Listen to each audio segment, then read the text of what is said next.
All right, everybody, and welcome back after a fairly long hiatus here for South African Overwatch. We finally have some tournament action coming at you once again. It is the Mettlestate August Cup for Overwatch, and I'm looking forward to bringing that one to you. Of course, my name is Phoenix, and I'm joined, as you can see, by Defect. Welcome. Yeah, good afternoon. I have my shades on because I'm expecting some action today. I didn't even notice you have shades. What a cool dude. Yeah, Guys, I'm not going to waste much time here. If you're not aware, it is the Mettlestate Overwatch Cup, as I mentioned. It's just a one-day cup, just on this lovely, chilly Saturday. It's chilly there by you as well, Defect, I presume, all the way in Claremont? No. It's a lovely day here. I don't know where you are. No, it's freezing. And Peach agrees with me that it's freezing here on this Cape Town day. You're both wrong. I live in Rondebosch. I pay extra for good weather. The weather is nice in the white areas, apparently. Anyways, it is just a one-day cup. It's best of threes up until the semis. Then we've got a best of five in the semifinals and a best of five in the grand finals. A lot of teams you will have heard of mixing it up in here, but also a lot of new teams. And our first pair of teams that we've got here, as you've seen by now, is, of course, Odyssey, which we have seen more than any other teams that African have watched, but also a new team with an old name, Beasty Boys Agane. Now, I know that sounds like Beastie Boys, and it's kind of super annoying that they've called themselves that, but this is Beastie Boys' second team, their B team, so to speak, although their performance is yet to be seen, but a lot of familiar names on this one. Oh yeah, the baby boys, as I like to call them in my headcanon. I'm excited to see what they got. They've got a lot of known figures around the scene, a lot of experience, a lot of players who had to step away from their teams for whatever reason, who were coming back, who were up and coming or like prodigal in their role. So I'm super excited to see how they run against a very established and a well-drilled team like Odyssey. Yeah, I think that is going to be the key here. They are new, but no new faces here. None of these players that we haven't seen before, mixing it up on some other rosters. So why don't we take a look at the Beastie Boys Agane squad? More interesting of the two, at least in terms of what we're expecting to see. It is going to be Stalker, formerly of Enigma, on that main tank. Marley, formerly of the main Beastie Boys squad, where he kind of was a reserve for them most of the time. Mango, aka Selfless, aka Hayden, he subbed in for Enigma in place of Miniteg, who was taking a break for exams, and made a good account of himself there. But it was really the Pride Cup where he stood out in a fantastic way. A UK-based hitscan player. Drizzle, of course, we know him well from his time on the Orange TSG squad. Moved over to Team Gaming, now is on Beastie Boys Agane. Smiley, who had a brief moment, I want to say, on Rage Quit Odyssey after leaving, who was it, Enigma at the end of the last year? I can't even remember. She was on Leiden something? Legacy? I don't know, who knows? How many teams have Smiley been on in the last 2 years? Only like 3 or 4. Only like 4. What is our Village Bicycle Award going for these days? And then you've got Knoppies, who's the biggest question mark coming in on that support in place of Newt. So this is a team that probably relies on Newt quite a lot for their shot calling and decision making. So not having him might be exactly what Rage Quit Odyssey need, the chink in the armor in Beastie Boys Agane's very strong squad. Yes, and it also being the off support role, as usually Smiley plays main support. You do need not only that like leadership and game sense that you do from the main support, but you need the mechanical skills to keep up, hit your BAP shots and Zenyatta right clicks.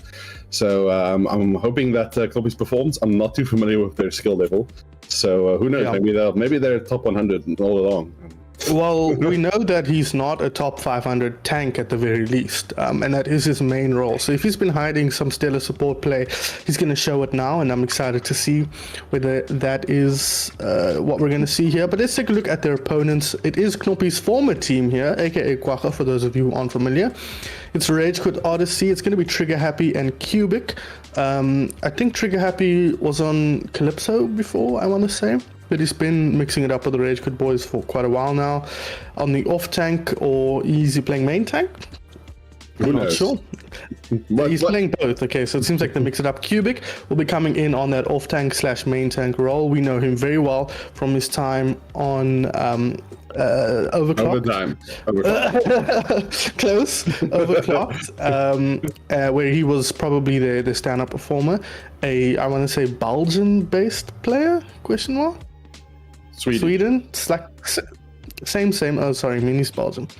Lord of Terrans, of course, we know him very well from being casting here in the booth, but also just as a player formerly of OG Konsugi way back in the day. Has spent a lot of time with this team as a coach / manager / sub, but now making his way as a hit scan player onto the main roster. Rinku Hareru's been on this team probably longer than any of these players. Luke, we know as well from his time on Overclocked alongside Cubic. And Phoenix has been mixing it in for quite a while. Was DDC Divinity back in the day. Moved on more recently. Yes, of mine on Divinity. Exactly. And then moved on to Leiden for 1 millisecond. And then she moved through to Vanguard and is now found a home here on Odyssey. So also a lot of players we have a ton of familiarity with. I think the matchup to watch here will be Lord of Terran and Mango on the hit scan. Especially, I'm not sure if we're going to be seeing a lot of Widowmaker, but those like sniper duels will obviously be favoring the pinged, the Mango, who is UK based. As well as, like, no shade to Lord of Terran, he is an excellent hit scan, but he is more well known for his leadership and his team coordination than he is for his outright mechanical skill. Like he's not quite aquatic level, so we'll see how he stacks up against this British-based newcomer. Yeah, that I agree with you. That's going to be a key, and of course the other key, as we mentioned, is how much of an impact is missing Newt going to make here. Right. Our map set, as you can see, for our best of 3 here, it is going to be Ilios, then moving on to Watchpoint Gibraltar, then Volskaya Industries. So on Ilios here, we will be starting on Lighthouse. And interesting compositions we see coming out here. The meta is kind of in a fairly nascent form. He says hoping that will trick people into believing that he knows what he's talking about. But it is going to be ball for one for both teams here. To be fair, the nightmare of casting right now in this Overwatch environment is that Overwatch League has bans. So we don't know what the actual meta is. It might be anything. At least not at the top level, for sure. Exactly. But both players are sticking to the ball, which we did see a lot of in the last unbanned cup. So that is very true here, as we see the Tracer duel unfold here. Lord of Terrans going to be tackling Hayden in that. Oh, needs to be careful here. Drizzle dropping low, trying to get the shots onto the Echo. Not finding any just yet, but it's going to be Luke who opens up the ledger here for Rage Quit Odyssey. So a good start for our red squad as they look to push their advantage, but the rest does come out. Knoppy's back in the fray now, but the trade comes out. Both Tracers hitting pay dirt here, but it's going to be Beastie Boys again taking the advantage as Terran tries to make something happen here for his squad. He's going to move around the back, but the point has been capped now. Red team might have to extricate themselves if they can, but Miley and the crew going to do their best to make sure they can't get out. Yeah, a very interesting. I think the Pharah got a bit abandoned by her Mercy throughout Trizzle, because he's quite on a low ult charge. Well, you can see the Mercy being, pushing on Valk already. So interesting composition where they're kind of baiting with the Pharah and hoping the focus goes on her while Trizzle plays safe, and then the Tracer Mercy capitalizes. Does seem to be that way. Trizzle dropping low here. Mango pops herself or the ultimate in there. Doesn't find anything, at least not yet, as the damage continues to rain from above. Amali dropping low does get D-Mech the Stalker sitting on the high ground here. He's the sneakiest ball you've ever seen, but will end up going down, or rather his teammates, Rage Quit Odyssey's teammates, will end up going down as they get forced back. Trizzle hitting pay dirt with his ultimate on that occasion. Yeah, and Trizzle really paying off, like going from, I think, 30% ult charge coming into the fight to winning it with his ultimate. That's some good Pharah play, and nothing really from the red side here to pressure the Pharah. Like there's an Echo. Does that count? Yeah, not well. I guess it's not really counting here in this game. As Rinku does look to put the pressure on. Terran gets the duel win there. Nice work from him. Mango gonna hit the deck. So now can they take advantage? He's pulling the red team onto the point, pulling the blue team all around. Self-destruct over through the roof. Gets the kill onto the Hog. Gets the D-Mech as well. So huge ultimate there from our Diva player. Amali coming in the clutch for his team here. As Trussell looks to do the same now on the Pharah. They've lost Stalker. Have Beastie Boys again on the front line. But immediately Trussell fires back with a kill. Now firing into the rally here. Not going to find any kills just yet, but putting so much pressure onto the supports. A low healing composition, and they're getting zoned out so hard here on the side of Rage Quit Odyssey, as the point will just go the way of the opponents at a celebratory stick to really stamp his authority onto this match from Mango. Yeah, the stick just for the mental warfare. I was interested in seeing how late that rally was. As soon as the tanks went down, rally was already available. Yeah. And it is such a good way to slow a game down and press your advantage. I think I've heard pro coaches say that a rally is about worth 3 players to even out a fight. So I was surprised to see the trigger on the rally came after they lost Lord of Terrans as well, and they were down 3.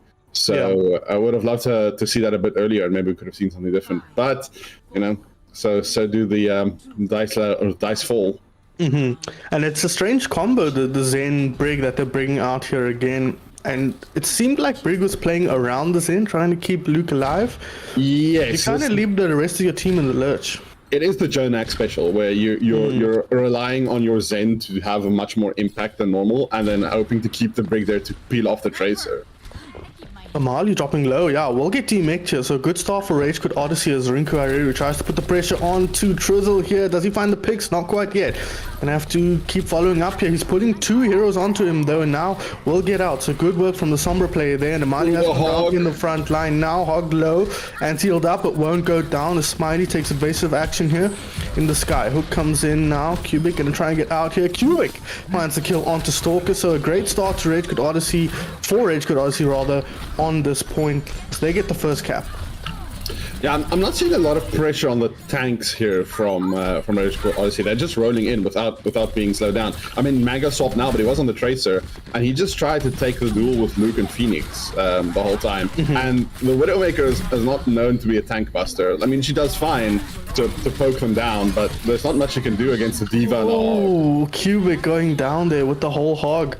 Unfortunately, got anti-healed up there and kind of just whole Hog to push them back, but he does get taken down. The Struzzle looks to put the damage in from across the way here. Shots onto a couple. He gets the Brig. That's a huge kill. Nowhere near the ultimate is Phoenix, so gonna be longer. Luke wins the 1v1. Is back. Mango goes down.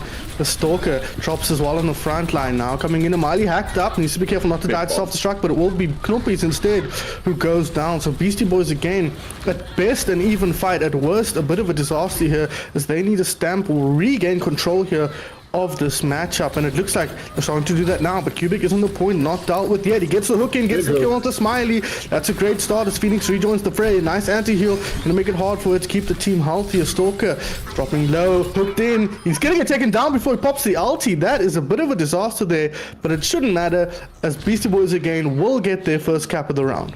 Yeah, long fight. I'd also love to see at the start of that fight where Luke wins the straight up 1v1 against I don't know who was on the Tracer. Mango, yeah. It was Mango, yes. Which is always demoralizing to lose that. But let's see how it affects things. That fight never really got started. They lost the player straight off the bat, but now they will come forward on the side of Rage Quit Odyssey. Look to get rid of Amali here on the front line. Needs to be careful. Duplicate at the ready here into the back line. Who does he get? He gets the Brigitte. Not sure that's what he wanted, but he does force out the Transcendence and gets back to his team. Looking to charge this rally up, looking to get it going. He does so now. Gets hacked up straight away though. Ooh. I don't know how that interacts with rally, but let's just assume it's good, as Amali gets a kill on the back line. Blue in the kill feed here all the way as Rage Quit Odyssey rebuffed once again. Yeah, quite a clean fight. I think unfortunate a couple of investments of ults from the whole Hog and the EMP. Wasn't able to capitalize on anything. I think the only thing they did was stop the Diva bomb from flying, but then it still somehow got Phoenix or someone on the back end. Like, I guess that's a bonus. it's not literally not nothing, as Odyssey come forward once again here. Hayden, aggressive so much rally. Pressure. Yeah, aggressive rally now coming out of them, moving forward. and they find any picks. Cubic's kind of having his attention split here, and Trizzle in the backline's not really being dealt with. On that Widowmaker, Stalker now coming through on the front line. He gets dropped, and so does the other tank. A nice bomb to clean up Amali, and now they can move forward. Another nice bomb to clean up both supports here. Trizzle, the one-man army, but he's not likely to win this one. For his team, he gets the kill onto Rinku. I would love to have seen that from his perspective, but that must have been magic. That's a montage shot right there. It's going right onto the clips. Oh man, it's kind of big because it means Rinku can't just set up aggressively now and take an early flanking angle to start. Yeah, Sombra on your backline really like makes these overtime pushes more risky. But now you can more confidently just swarm in. Ooh, good start from Rage Quit Odyssey. That is Amali out of mech. They force the Transcendence out on the other side, but they're not dealing with Cubic on the front line, who gets rid of that pesky baby diva. The hook in says, get back here, get away from my back line onto Stalker, but there's a lot of aerial action here. You can see Cubic not really able to find targets from this position on the low ground, unless what's her name comes straight down to him. I'm guessing got hacked up, and now gonna prop the whole hog here. Cubic force him back into the corner. Please sit down, Tracer, get out of my game, he says to Trizzle, and that's gonna make it hard for them to contest this one out. But Amali is back in the Cubic. Does it going down, so that might be the key that opens the door here for Beasty Boys again to bring this one back into their favor. Lord of Terrence almost up to his ulti now. Stalker gets the kill onto the baby diva. Terran goes down, not able to pop the ultimate, and that's going to be that for Beasty Boys again. 89% of the clock for them. They will get the flip here, and can they get back in time to contest on the side of Rage Quit Odyssey? Stalker is absolutely immortal, like never dying, no ground given, no quarter, just survives the whole time. Self-destruct coming in now, doesn't find anything. Yes, it does. Rinku goes down. He had ultimate. That's no EMP. The squish is Luke Amali, just cleaning up all by his lonesome here. Baby Diva Mango says, I can also play Diva. Self-destruct kill of his own as well. The stick onto Cubic to make short work of the Roadhog, and that's going to be that. Beastie Boys again with a clean win here on Ilios. What a bomb of a game, if you would excuse the pun. But these Diva bombs have just been getting way more value than I'm used to. Here, our player of the game even will demonstrate this. There's just I feel like the Divas have been practicing their bomb placement. The whole backline, the angles, the protractors out, and doing some trigonometry. exactly. Simple geometry, as they say. But I mean, we know Trigger happy for his big bombs, right? That's one of the iconic duos in South African Overwatch. It's watching Trigger get these massive bombs, and watching Trigger bomb, but in a good way. But then Amali and Mango are also getting as many bombs as possible. The last fight having to contend with 3 Diva bombs and a squish. Yeah, it's quite something. Yeah, but it is going to be Beastie Boys who come out the better there, and I think that was quite telling for us who haven't seen them play as a unit yet. They looked pretty well put together, and you have to think with Newt in the mix there, they'd probably be even more disciplined, and the calling would be smoother. So this is a good sign for Beastie Boys again. Yeah, I feel like Odyssey played a very a structured game with a couple of mistakes, but Beastie Boys capitalized on every single mistake. Every time there was someone slightly out of position, or the Sombra gets picked off by a bomb or something, they take full advantage. They know exactly what advantages this mistake give them and how to best leverage that. And I think that comes with the sort of the experience of not necessarily playing together, but just being in the scene for a long time. Yeah.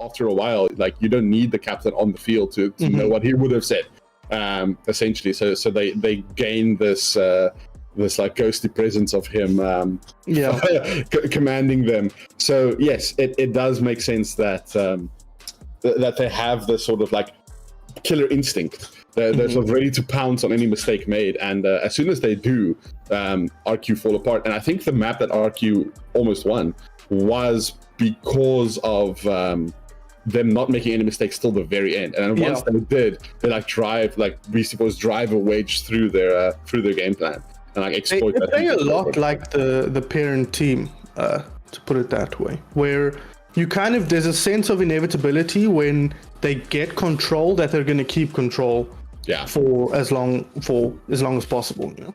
Yes. So guys, as you saw for a moment there, sorry, it is, you guys can tweet at us. I don't know, what's the hashtag, Peach, if you want to get featured?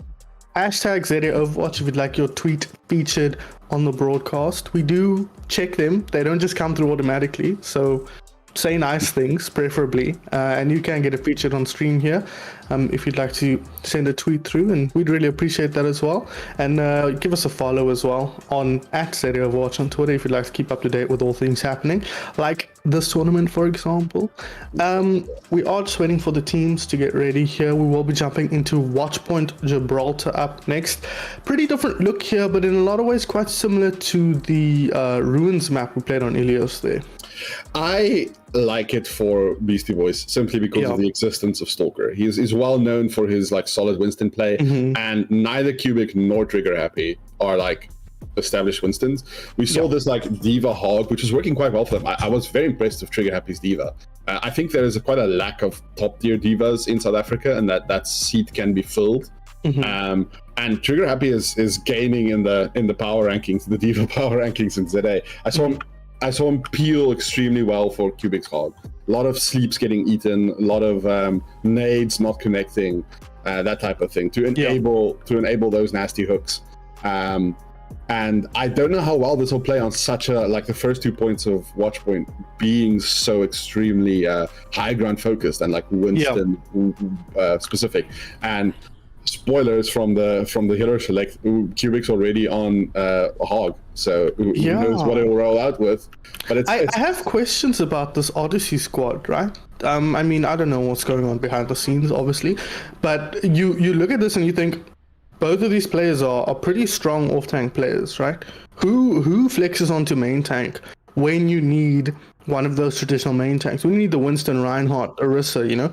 You stick Trigger on that, but you lose out on the Diva. You don't want Cubic playing the main tank because he's such a superstar on the off-tank, especially on heroes like the Roadhog and the Zarya. So that's a tough choice because sometimes you might want them to be on, you know, their best heroes, and Trigger Hero's best hero is, as you say, Diva. So it's a bit of an unusual one, but otherwise here, compositionally very straightforward stuff. Hanzo McCree actually on Rage Quit Odyssey.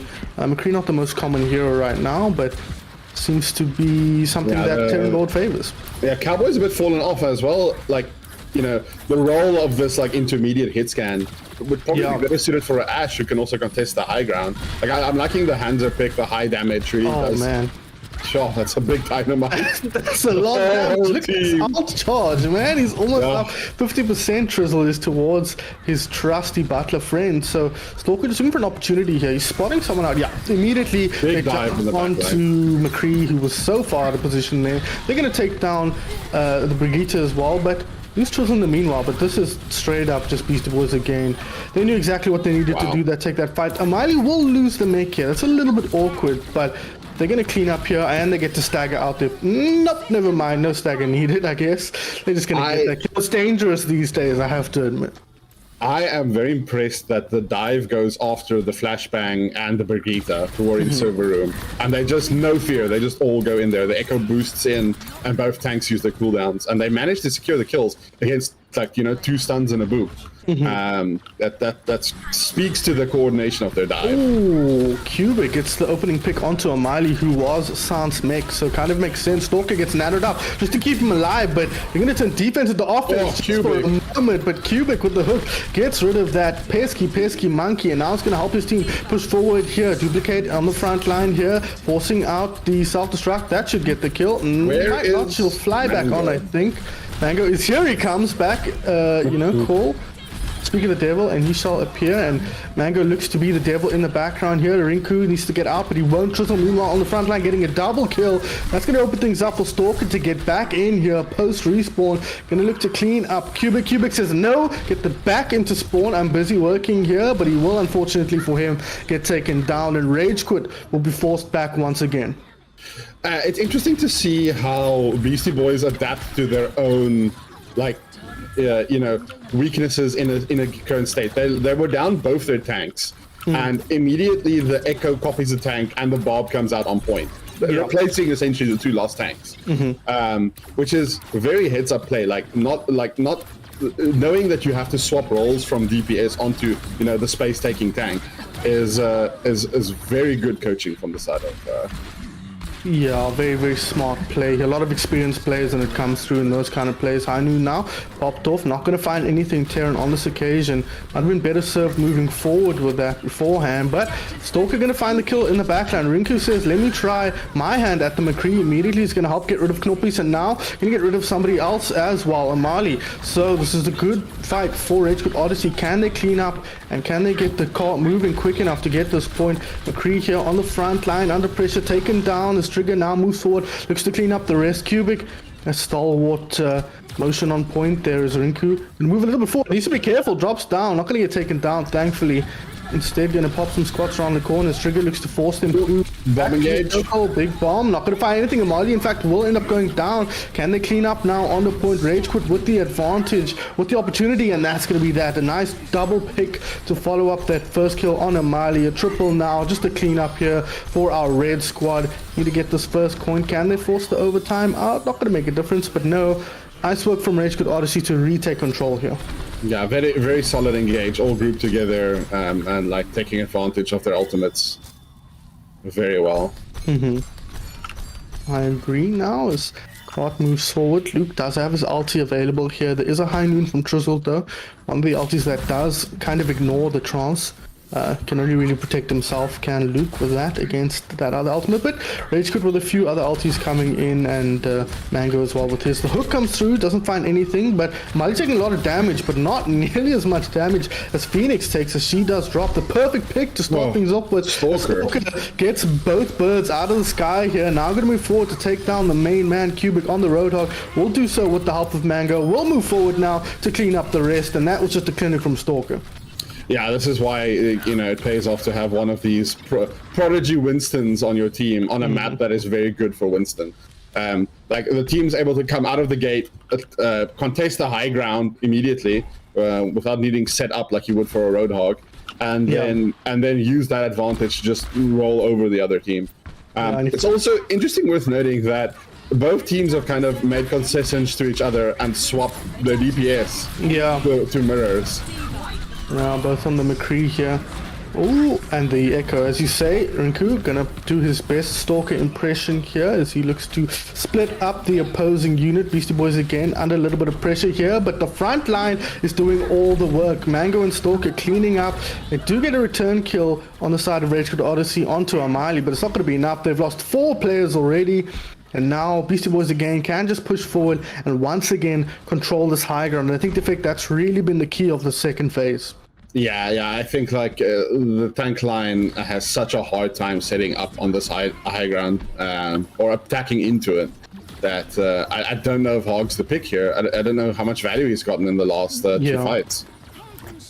Yeah, the last 2 minutes have been a bit tough for Cubic. High Noon open things up. Oh, that would have been a lot of damage. But unfortunately, Diva says nope and sucks it all up as now Rage Quit Odyssey in a bit of a tough spot here. Cubic dropping low, has to move down onto point just to keep himself healthy, and that opens up his backline. Look how far back Stalker is, cleaning up Luke, looking to get some more, and nothing out of this team fight for Rage Quit Odyssey. 15 seconds on the clock. Cubic gonna take a nap here, and his team is desperate here, running out of time as Beastie Boys once again force Odyssey back to spawn. I don't think they can touch here. I'm not seeing anything fast enough. Trigger up with the hero play. He does just barely get on there now. Stalker will execute him before he gets too much else done. And look at this Luke isolated here. 30 HP Trizzle says, no, sir, no, he doesn't. He gets taken down. But that is what they call a Pyrrhic victory, because it will not result in any results for his team. Yeah, this is one for the morale at the end. I have questions about team comp here. This feels like people are on comfort picks. I don't like the Roadhog. He very swapped to ball, but that was already in overtime. I'm not counting it. I don't know how I feel about, as a Zen player, I'm going to hurt myself, but I don't know how I feel about the Zenyatta without the dedicated Brig support. Yeah. There was just too many times where we got caught out by like Stalker or, a random like Echo right click lands near him and he has to spend 10 minutes like waiting for his shield to recharge. He just got zoned so far out, and I think you could get value from that pick.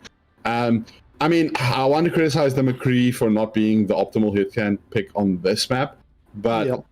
like, if both are going to play it, like, I guess that cancels out. You know? Mm-hmm. Or do you prefer to have seen the Ashe, you said? Yeah, I like Ashe a lot more, just for the verticality. I know it's on a cooldown and everything, but the verticality and the range make up for it a lot better than McCree. Yeah, I mean, McCree doesn't really feel like he's countering anything specific, right? Yeah, He's great at dealing with Monkey, and he's not. There was nothing else on the team that he was great at dealing with. I guess the Echo, but Ashe does the same. yeah, the Ashe is the same, and also Ashe's cooldowns are better at getting the Bob up on a point like this, where especially like having a Bob on card while your tanks can contest high ground is invaluable, as we saw just before the swap from Beasty Boys. Defensively, though, Odyssey squad makes a bit more sense. The immobility not such a huge issue. Yes. You can kind of set up on the high ground before the fight starts. Cubic dropping low here, gonna have to heal himself up, gonna have to try and run back to his team. He gets stepped up, gets moved forward by Stalker, and Cubic will get taken down to start things off here. Trizzle says, "Who's there? Thank you very much." That's a head click if I've ever seen one. And now Beastie Boys again in complete control. So in control, that's Smiley. Stalker asks for a pause. I mean, he needs to clip that poop off from the Roadhog, so he just asked for a quick pause. No, very, very nice play. Again, you see like the sleep comes through on the Roadhog, and that was sort of the go sign. That was the mistake, Trigger Happy not eating it. And immediately the whole team is like, okay, how can we stop this Roadhog from getting back into the rest of his team? How can we stop him from healing up? Can we poop him off? Like, the whole team collapses on this Roadhog and capitalizes on the mistake made by the side of RQ Odyssey. Yeah. So this whole team just like they're poking for mistakes, but both teams are making mistakes.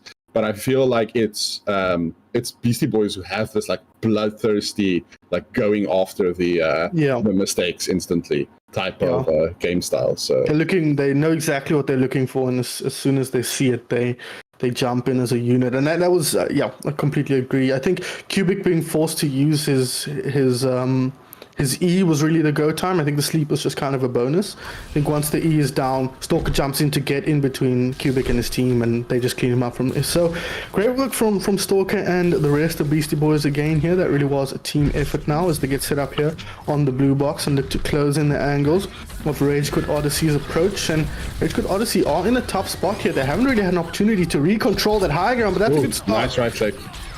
The bombs there will get the kill onto Trizzle. Smiley looking for Rez in all likelihood, but they've lost now Mango as well, so the fight fairly even though Trigger has lost his mech here. Amali will go down, so Odyssey have regained control here, and that's key because they can get set up on the high ground again, and the point kind of resets to where it was when it started.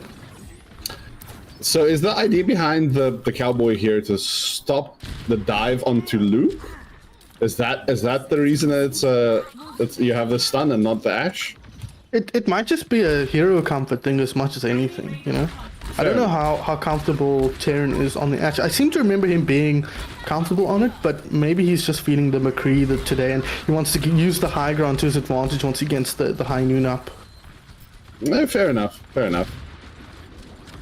I still think it's quite questionable. I don't disagree. Like Trizzle looks to pump the damage in here from across the map.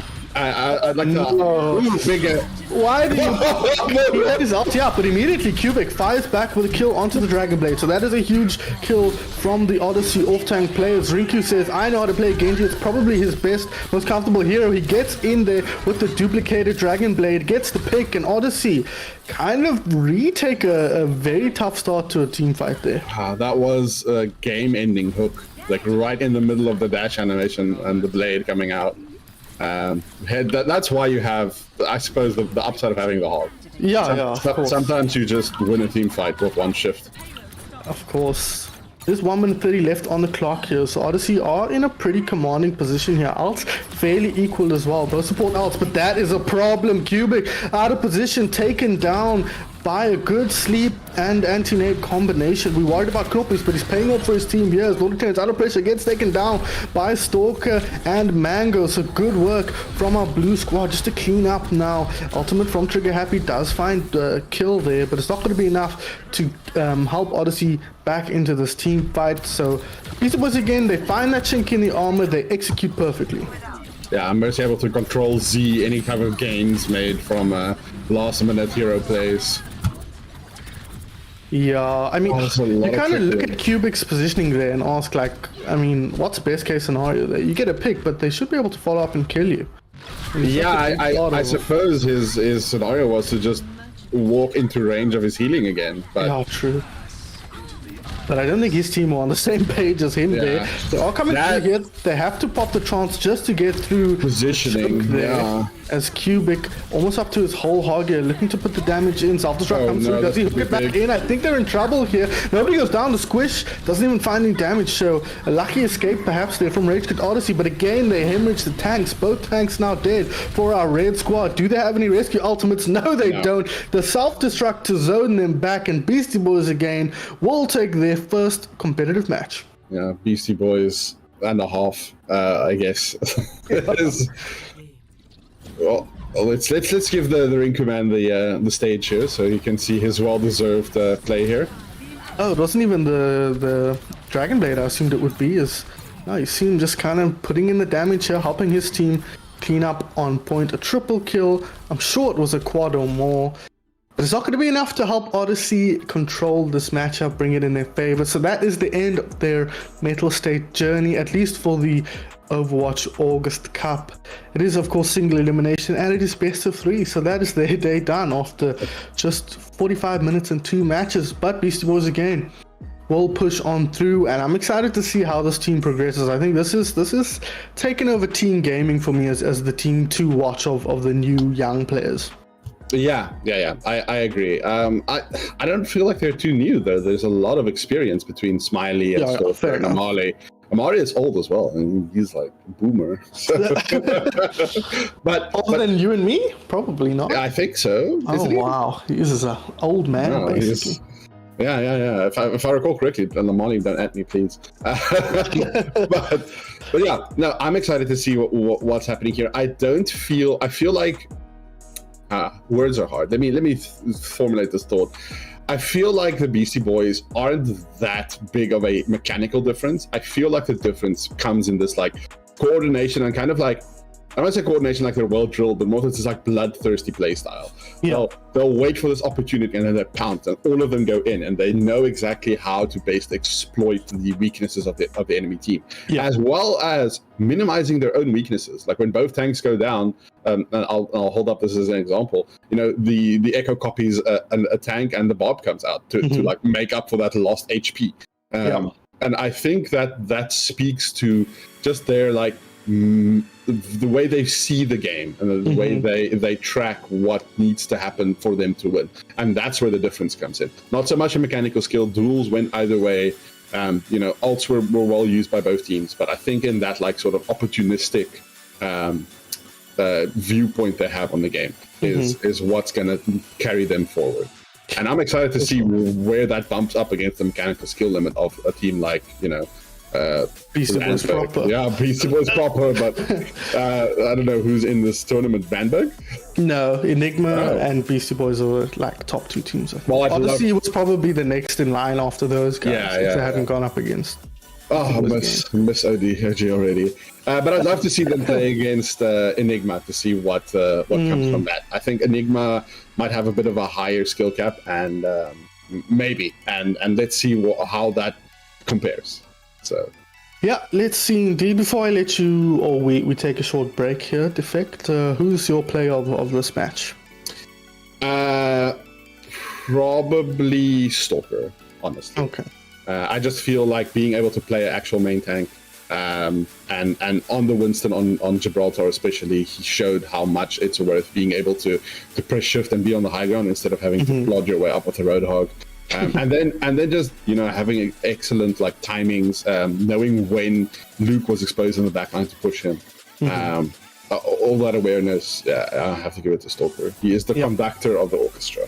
Yeah, I think if we were listening to their comms, he'd probably want to be one of the louder, more vocal players as well. So I couldn't disagree with that. I think shout out as well to Knoppis, who was actually quite a standout performer on that Ana. We kind of poo-pooed him at the beginning, being like, I'm about how good he was or would be, but plenty of key sleeps and good anti-nades to shut down the main man Cubic as well. So great work from Knoppis as well. And every Overwatch game is a team effort. We know that as well as anybody does, but sometimes you just got to point out the players who stood out. Yeah. So guys, that is the first game of the round of 8.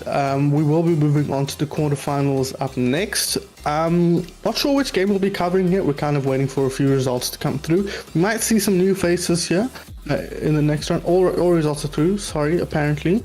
I mean, why don't you tell us what you want on Twitch chat? Okay, your options are a team called Zila versus Beasty Boys Agane. There it is on screen. Right, Zila, Beasty Boys Agane, UV versus Thomas More College, so that's a new team versus Thomas More College. Overtime versus Enigma, two teams we are familiar with, and We're seen.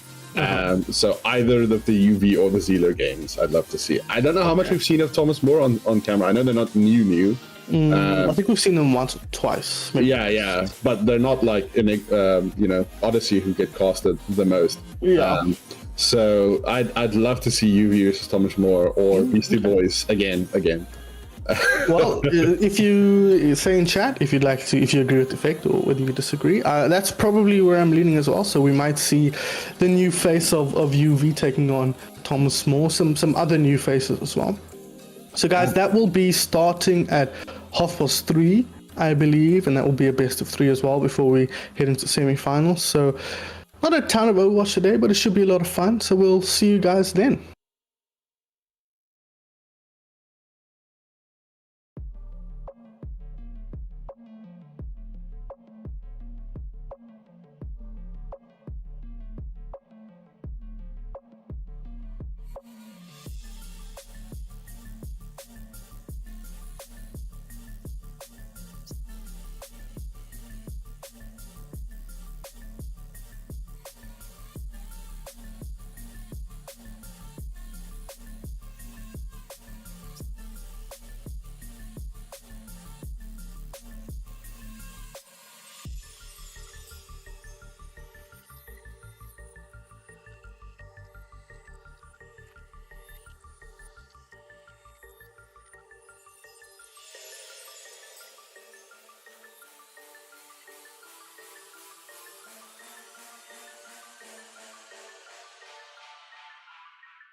All right, what's up everybody and welcome back to the Mettlestate Overwatch August Cup. Just a nice little cozy Saturday tournament here put on by Mettlestate. My name is, of course, Sun Phoenix, and I'm joined this time by Kay. Welcome. Thank you so much for having me. How's it, everybody? I hope you guys are having a fantastic Saturday. We've got some really great Overwatch still coming, so I hope you guys are all ready to watch some great gameplay. Yep, we have, of course, this match, and then we have one after that, and then we've got one more after that. So 3 more matches at least coming through today. But it is here the quarterfinals, so let's take a look at the bracket quickly, which is all up to date. Some of these matches have been played already, and yeah, the results have been put through. So Zila versus Beasty Boys Agane is currently a trial that is trying to get underway. UV versus Thomas Moore. Thomas Moore already taking the 2-0 victory there. Overtime versus Enigma is, of course, the game we'll be bringing you right now. And Pangolins versus the Beasty Boys. Beasty Boys, not unexpectedly, taking the 2-0 victory there. So, looking at this one here, it's going to be either Overtime or Enigma taking on Beasty Boys. That will, in all likelihood, be our next match that we see. And that's a match we've seen, and I know UK have seen so many times already. Overtime versus Enigma? No, Beasty Boys versus Enigma.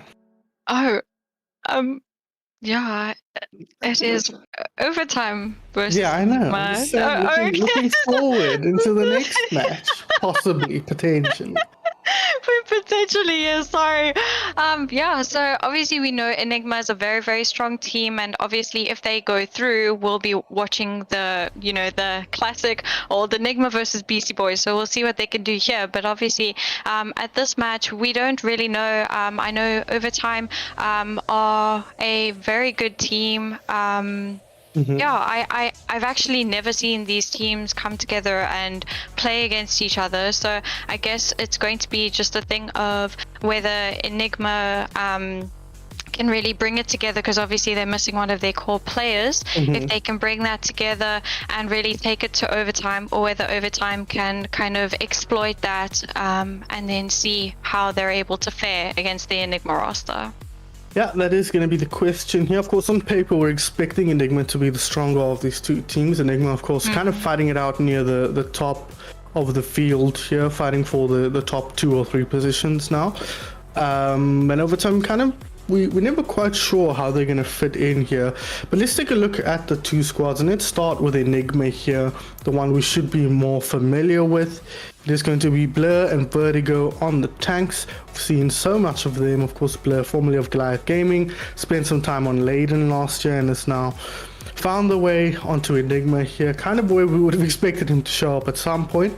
Jelly Doodle and Assassin JDB. Jelly Doodle we know very well as the iconic hit scan player for Enigma, but Assassin JDB, the new player here for this team, really a standout performer from any sort of Pug style cup, from Talent Cup in 2018 I think it was, all the way through now to Pride Cup 2021. He has really been just a superstar on that flex DPS role. Z-Time coming in here as a sub replacement for Toxin Sox, who's currently moving to the UK. But he will be rejoining the team once everything is settled down. And Fluffy, of course, captain of the squad, I believe, and their flex support player. Yeah, so we're looking at this roster, and obviously these are names that we know, and these are players that we absolutely love in the scene.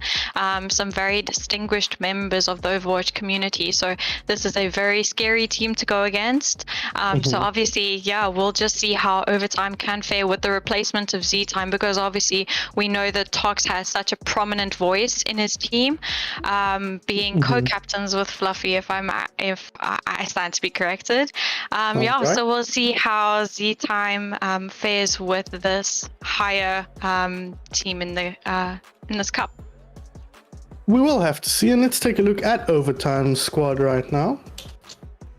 It is going to be Shaito on the main tank, War Buffle on the off tank, Lime Oros and Babs on the DPS, Broke Folly and Mo Sama on the supports. Of course, Shaito and Mo Sama have been on this team since its inception, I want to say. Since its time as Rage Quit Neon Retribution, they've been a part of this. War Buffalo, a player I'm not familiar with at all. I believe a new player to the community, so excited to see how they perform here today. Babs, moving in here from Pangolins, interesting transplant to see him coming through. Broke, of course, used to be on, I want to say, Risen or also Pangolins. I can't, so many teams, man. Who knows who's been where? And then Lime Oros, I think also she's been on this overtime squad for a while as well.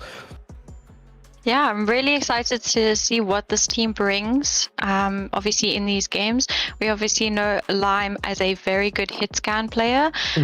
So I'm excited to see how she really pops off and sees if she can click those heads. Babs, we obviously know as the Genji player, enjoying Genji and those sorts of heroes. Very, very good at Genji and Doomfist.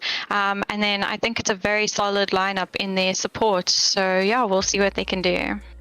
Yeah, I think excited to see what Babs and Broke especially are going to bring to this team. It's kind of they're new players, but two with a decent amount of competitive experience, and see if they can kind of lift this team up. Because Overtime's always been a kind of, you know, just a step below the mid-level teams, kind of poking in there towards the likes of Odyssey and those kind of teams. So excited to see if these two can be the difference makers here, coming in from teams outside. So let's take a look at the map pool here. Slight difference now for the quarterfinals. It is going to be Busan, Junkertown, and Lumbani instead. So we'll start here on Busan instead of Ilios. And what do you think we're going to be seeing here on this map and in the series in general, Kay? Well, generally in Busan, it's quite stock standard with the hero pools. You'll see a little bit of dive, you'll see some brawl, especially on Mecha Base.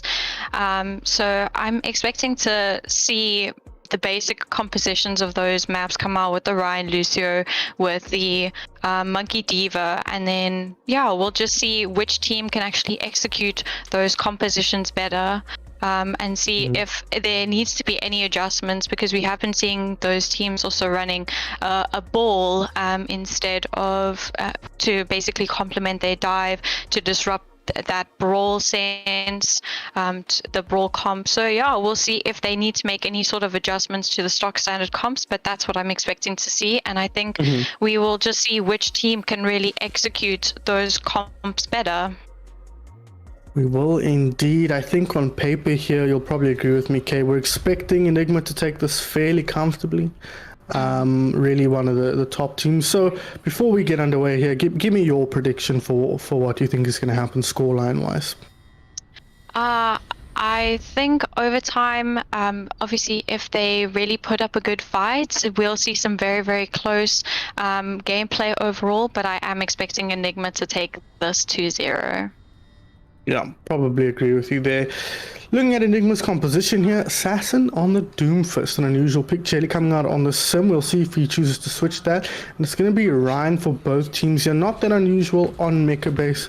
Both teams running, or rather Warbuff are going to be on the Diva, whereas Verti going to bring in the Sigma here. So a bit more shield pushing power from the Enigma squad here, and immediately they fire through Blur. Just able to get in there with this scalpel of a hammer and cleave through this overtime squad. Yeah, I see. What we're really looking at here is just the way that Enigma plays around with that Symmetra that they've done before. Obviously, Assassin on the Doomfist, which we don't really see, but that can just put so much backline pressure. Just go in, pressure, disrupt, and then Vertigo spamming from different angles with that Sigma, which gives you more spam than a Zarya that needs to really. Oh, Shadow to start things off here. Finds a couple, but no kills. A good lamp. Going to keep the team healthy here on the side of Overtime. Blur dropping low and needs to get back just a little bit, and that's going to allow Overtime to push on through, but they need to be careful. Rhino dropping low. Won't get taken down. Good timing on the shield. Tries to charge through. Won't get anything. Jelly gonna get accretion, but gonna back up just in time. The stun comes through. Hits so many. Great work from Shaito there. Gonna force his team through here. Force them forward. Fluffy dropping low. He had lamp at the ready, but wasn't able to use it to keep his team alive, instead using it only for himself, and they're going to lose that one. So Overtime immediately firing back here on Mecha Base. Yeah, that was very impressive. I really like the pick of the Hanzo because he just provides so much shield break with the McCree. So even though Blur was able to get in and get a really nice shatter, because his shield dropped, they were just able to capitalize so well off of that shatter from the opposite Rhine. Very, very true. Mosama here with his ultimate going to keep his team pretty healthy here. Z-Time not up to theirs yet, but not going to matter. Is Enigma the one getting the picks here? Assassin needs to be careful that Hanzo can end your life pretty quick, but the rest of his team is dropping and Enigma immediately firing back. So a lot of ultimates fired into that one, but at the end of it all, momentum going to shift once again. Yeah, I think those ults were honestly very clutch in getting that fight up and going. Just coming out with that sim wall immediately and immediately the Sigma ult to just basically split the team so that they couldn't get any healing, and then obviously you can push very aggressively on that. So because Enigma were able to use those ults proactively, they were able to basically build that momentum up that they lost in the after the last fight. Oh my god, Blur, what are you doing? Charges straight to the dragons there. Doesn't get taken down. Gets the huge shatter. Swings away. Fluffy picks up a double plus a mech. Jelly picks up a triple. And Enigma finally gonna get a lasting advantage here on Mecha Base. Now that was a really, really nice beat from Z-Time, because obviously we saw Blur just charged in and he was just expecting, he was like, okay, cool team, you're following me. And so that's what they did, and so that beat was able to stabilize them very well. Oh my god, I don't know how he got the kill to Mosama there, but Assassin's going to be happy with that. Now pushing forward, this could be big. Nice work from Verdi to drop that one down. Shaito dropped his ultimate, but dropped immediately afterwards, and with only 10% left on the clock. Less every second I speak, it gets harder and harder for Overtime to push this one back. And Enigma going to be controlled. They do get the touch though. Someone on point there. It is Mosama on the Lucio. There is a wall available here. There it comes out for the Symmetra as Z-Time forces the ball off the point. Lime Oros does find that kill onto Assassin JDB, but it's not going to be enough to help his team, at least not on its own. But the team is coming through here. Overtime onto the point. They've got to do this of their own. They're putting pressure on Fluffy now. He's going to have to back up. But they do lose a couple on the front line. The shadow comes out from Blur just to help secure things. He gets the pick onto Broke Folly. BTS fan, aka Babs, will go down, and Enigma secure the win, but it wasn't smooth sailing. No, definitely not. I like the aggression that Blur puts out, but sometimes you can see that his team is a little bit behind him when he just charges in there. So obviously when you don't have those beats, then there's a high chance of you losing your life. But at the same time, Assassin is so good to just go in, get a pick, and get back out to his team. And we see Mosama was lost that in that last fight very early, and without that, you just can't play because you don't have that aggression with that Lucio and that Rhine.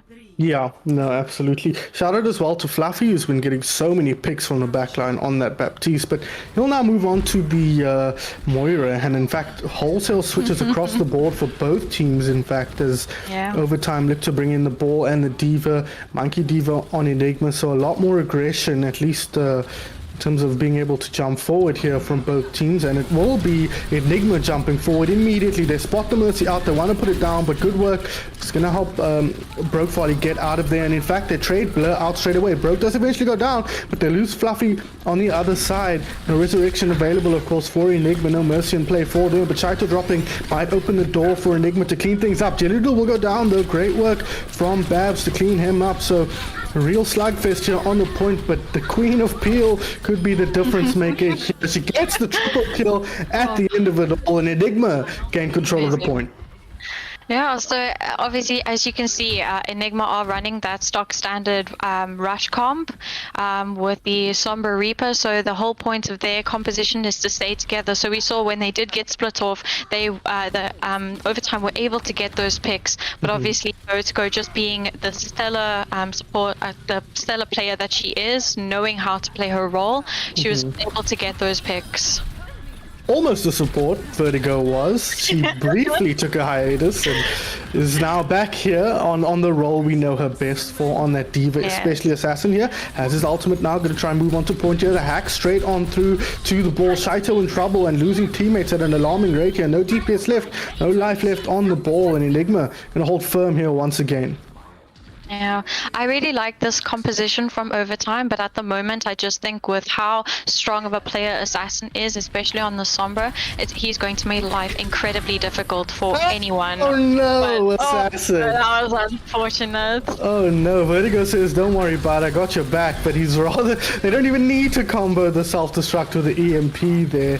Good work from Overtime to shut down Assassin before he could find value, and now getting Jet Doodle. So this fight is even. Make that Overtime favored now as they drop Z-Time as well.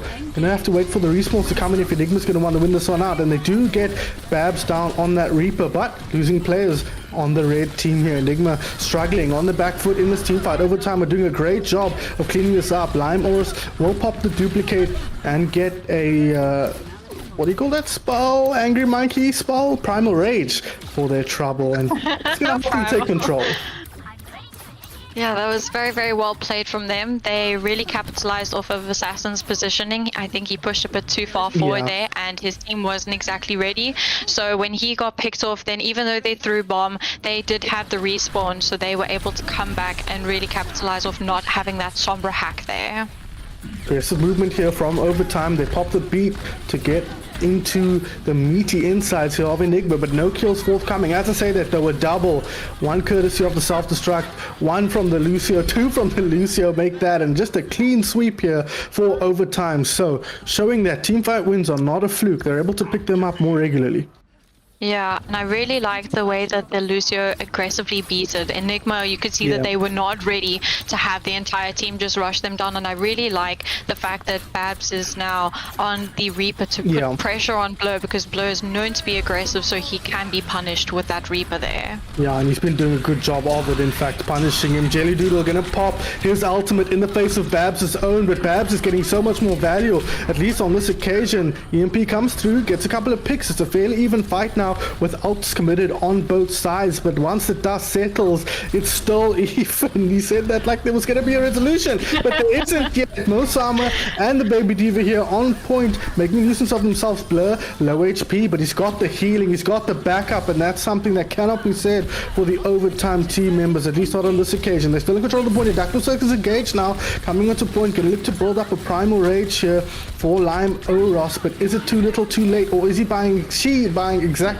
enough time for the team to get back? Coalescence at the ready here for Broke Volley. Should she choose to commit it? She does throw it out now. That's going to keep her team healthy and allow them to put some damage in, but they're losing players on both sides. Can they fight it back? Overtime still in control of this point. It's Overtime 2 times now, in fact, as Overtime takes over. The wick burning down, the monkey in the sky. Lime Oros, she wants to get rid of Blur. If she can do that, that might be enough, but that self-destruct going to make it even harder for Enigma to come forward. They've burned through the sound barrier as well, coming out of Z-Time. So Overtime, I think, are in the driver's seat here, but Fluffy might just X that, but no, sound barrier coming out from Osama once again, coming in the touch for his team, but it's ripped away, courtesy of Assassin's JDB's EMP. Now there's minefields on the floor. JD has his ulti, he's just going to pop it here, straight in the face of the Diva, and it might just be enough as they clean up the players from Overtime. My goodness, that was just completely back and forth the entire time. Both teams throwing ults, both team going for picks, but in the end, obviously, you can see that Enigma were able to almost regroup better and understand exactly who they needed to focus down in order to get that win, because they left Overtime left Blur alive for way too long on the point, and he just got so much value just buying time for his team to get back. Value again here, getting rid of Shaito as Jelly Doodle gets rid of his opposite number in the form of Babs' Reaper. So that's going to make it difficult for Overtime to fight back here. If Enigma win this, they go up 1-0 in the series, and it's going to be tough to pull it back for Overtime, and they're losing players left, right, and center here. But a Primal Rage from the fake monkey might be exactly what Overtime need to bring this one back. He is hacked up, but Shaito has rejoined the fray now, so a lot of HP in the mix here on the point for Overtime. Self-destruct comes out, doesn't fight anything. Yes, it does, and Reaper gets taken down as well. Overtime may just have done enough. The EMP bomb combo, though, might just spell the end of their defense, but no, only dropping 2 there, one of which is the Diva mix. So still players in the mix here. Can they get rid of this Diva? Vertigo, she's the last member alive for Enigma. Not just yet, as the teammates rejoining now. Coalescence comes out from Fluffy. You can't see it, but it's there, I promise. You can feel its effect. It's like gravity, but it's helping Enigma pull this one back in their favor as Blur gets back onto point. here. Jellydoll in with his ultimate. I think this might be it here, the Primal Rage. But no! That's a Oh I've no! never seen one. Oh, that was so unfortunate. They had the resources. They were putting in the Primal Rage. They had that position to hold it, but we saw Overtime putting up a stellar fight. Obviously coming back, they were staggering their re-entries into the point really well timed so that they had enough time for Shaito to just get in, have that HP pool so that the rest of his teammates could respawn and then get back to point. And Babs was building up ult incredibly quickly, just being on that front line, chunking down Vertigo, chunking down Blur, and so yeah, it ended up it's now 1-1, which is absolutely amazing. Yeah, Overtime putting up a fight here. I kind of poo-pooed their chances a little bit here at the beginning of this, but they're proving me wrong, and I'm always happy to be proved wrong. It generally makes for more exciting games, because I like to predict one-sided sweeps, but compositions now once again changing up quite a bit here. Babs now on the Tracer, and as you can see here, Assassin on the Pharah. This is maybe the most oppressive Pharah in South African Overwatch right now, so this might be a tough nut for Overtime to crack, but Shaito doing his best to crack through Enigma's front line here. He's already picked up 2. He will be brought back into the fray here by Z-Time on the Mercy, but Z-Time going to pay with his life here. Shaito under pressure. Can he get out of here? Not taking a ton of damage. Adaptive shields keeping him fairly healthy now as Overtime in control of proceedings, at least for this first team fight. They're getting the cap. Will they get the cap? Assassin dropping low, taking down Shaito, making space for his team and helping Overtime secure that first cap.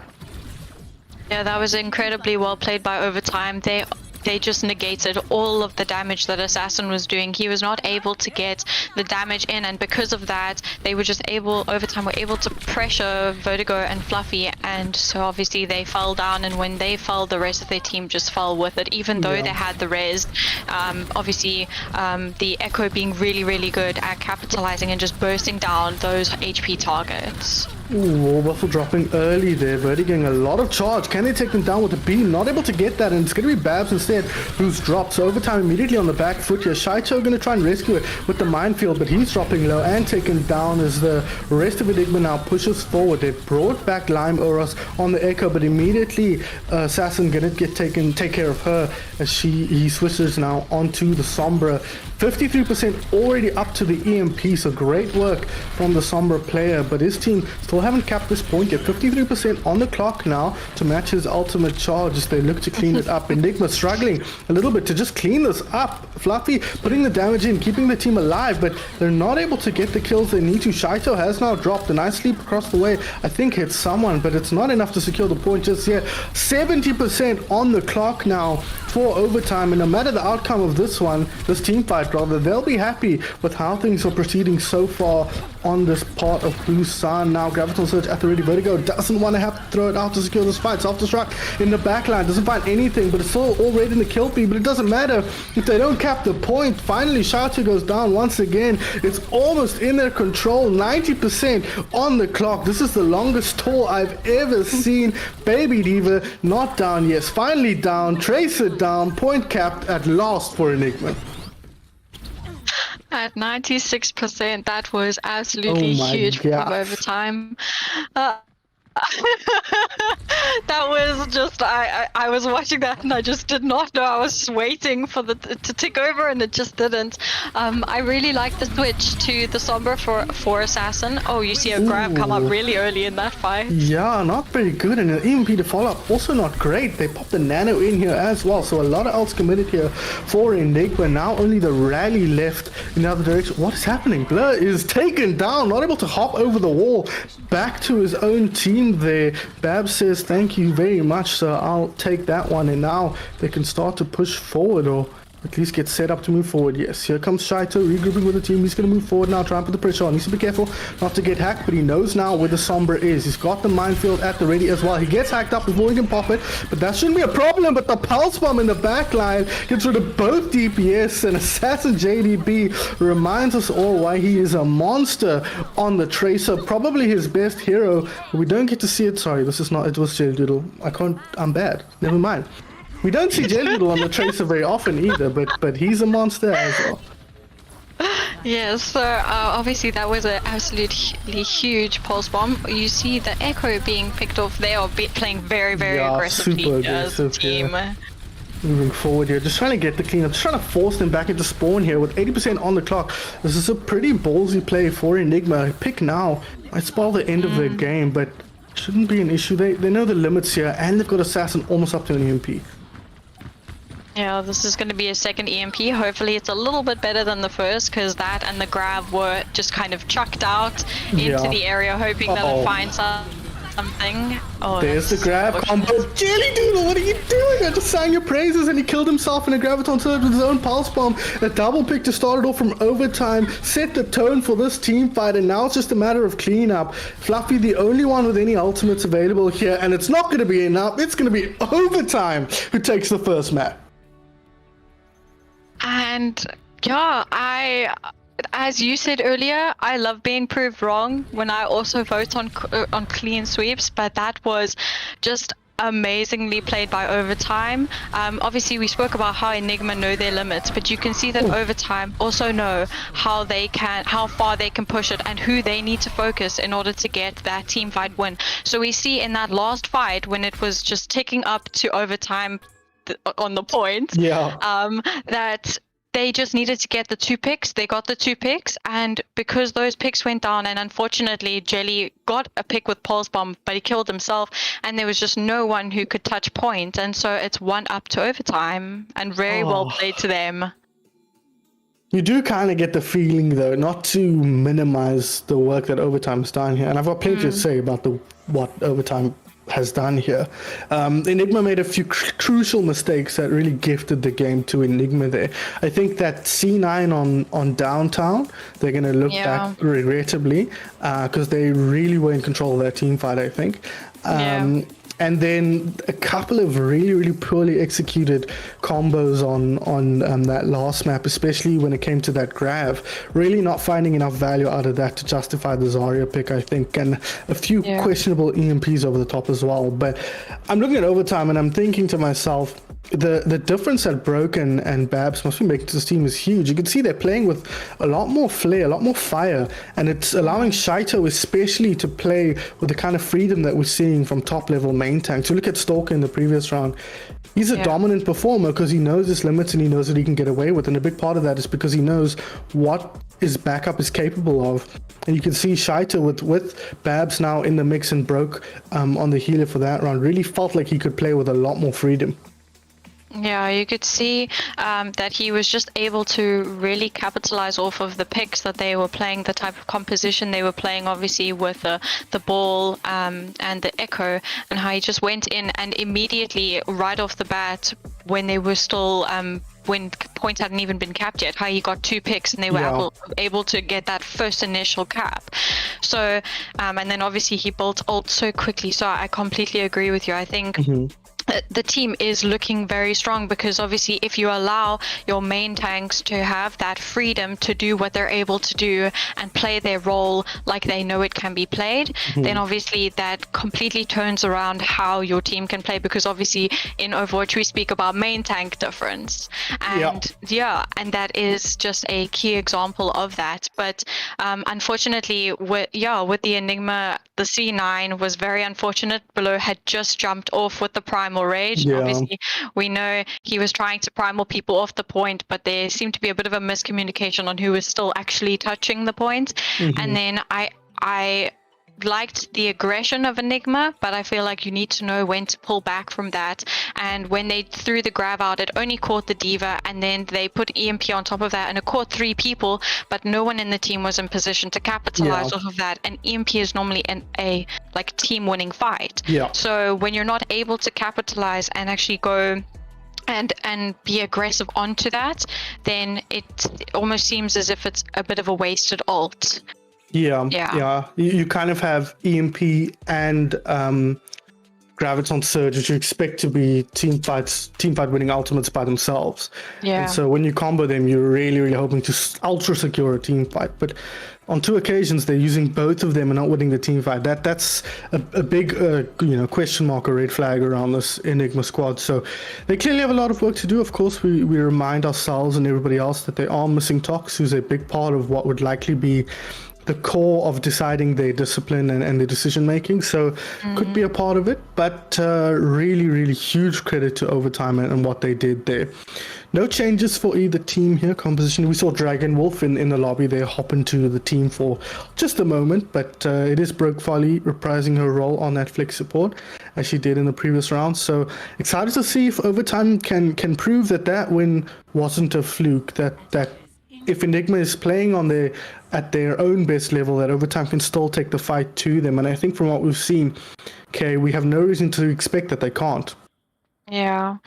And also just this map is a very, very good tell of that as well, because obviously you're going to be having the sniper battles, because Junkertown is great for long range battles, and we can see that both teams seem to be coming out with a ball type of composition, so we'll see who fares better with the Diva or the Sigma, and then there's obviously the difference in support lineup between the Ana and the Zen, because we know that the Zen Mercy has a bit less healing than the Ana. Oh, well, Childoodle poo-poos all of that and says, I will just click somebody's head and make it a lot harder for Overtime to get anything done. BTS fan now, both DPS down.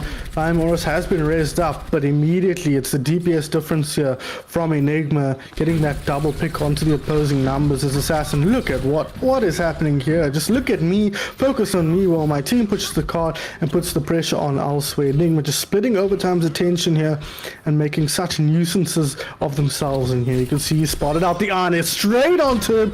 Only headshots and Broke File. He sent back to spawn the quick way. Fluffy on the Zen, gonna track down the ball. Shaito, he says, I've had enough of your shenanigans.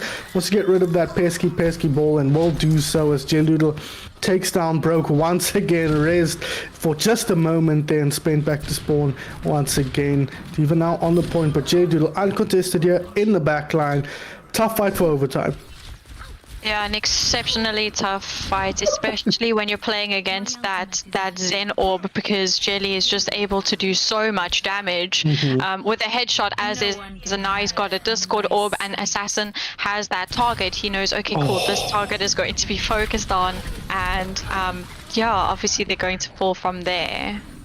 I saw from Shaito, they're tracking down Jeldoodle, but Z-Time says, no, pretend that didn't happen. Let's go again here as he gets the res up onto JD, who's free to oppress the opposing team once again here. Assassin does have the pulse bomb at the ready, so he's just going to be looking for an opportunity, single target to get that onto and get rid of here as the card keeps moving forward. He's on the back line. Pulse bomb did go down from BTS fan here, and he gets rid of Fluffy, so that what do you call that thing? Discord orb now no longer a part of this team fight, but Jeldoodle still a problem here, but they've tracked him down. Now nice work from the Diva, gets on top of him. Warbuffle will get rid of the main man here from Enigma. Gonna have to protect. Oh, just does so, man. Look at the HP on Brigitte.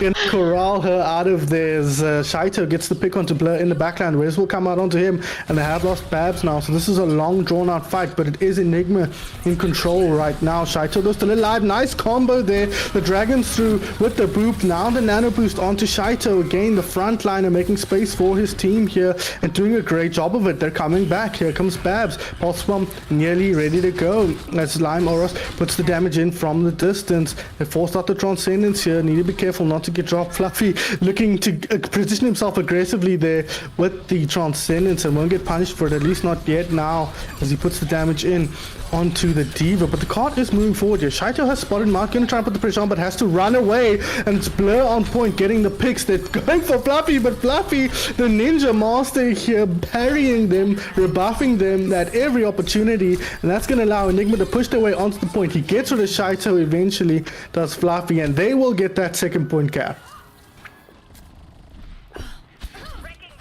Ooh. Okay, have we lost K? I suppose we have. Oh, yeah, there she goes. So, oh, no, wait. She has rejoined here, but it is going to be Assassin trying to flank. Ah, okay, you are back. I am back. All of a sudden there was just a lot going on my screen, and then just everything went silent, and I was like, oh, okay, I can't hear anything. But yeah, that was a really well played fight by Enigma. You can see that their aggression and their picks that they're getting are just able to just offset anything that Shaito is trying to do in the backline, because he's just not able to kill the Zenyatta that is putting out so much of that damage and just providing a lot of resources just in the Discord and the Harmony orbs.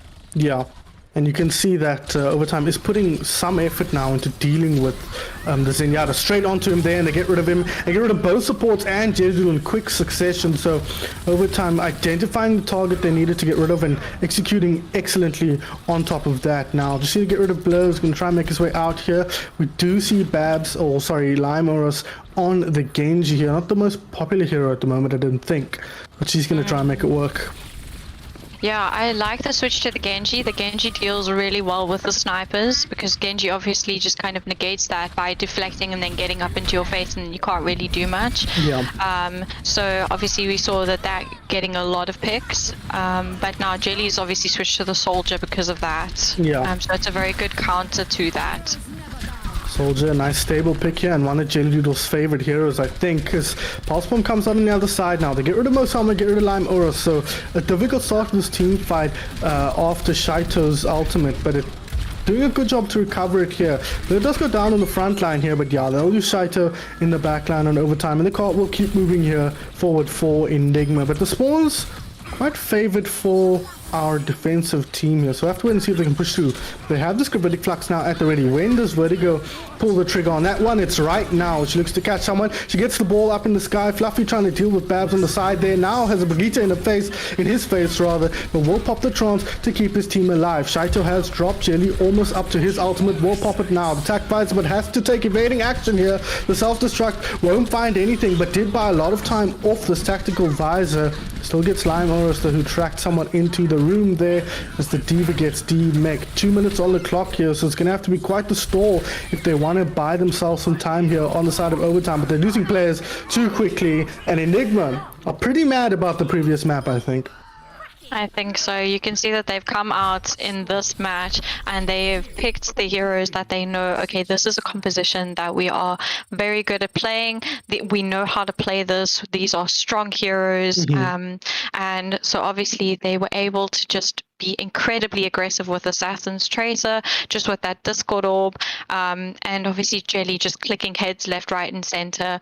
You can see he is not happy. He played Reaper in the previous match, and he was like, no, it's time for Soldier, it's time for Widow. And you can see just the clinical precision of his aim, and just how it seemed to actually catch Overtime a bit unawares. They obviously we know of Jelly's skill, but it didn't seem like they respected the sidelines enough on Junkertown, and so they had 2 picks very, very early on first point, and then obviously they just sort of steamrolled from there onwards.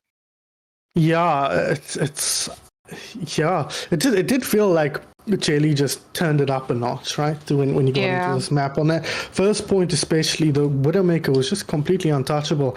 I think Overtime were a little bit slow to respond, as you say, but you felt like they were kind of getting to grips with what they needed to do to deal with that composition, and Enigma just switched it up, right?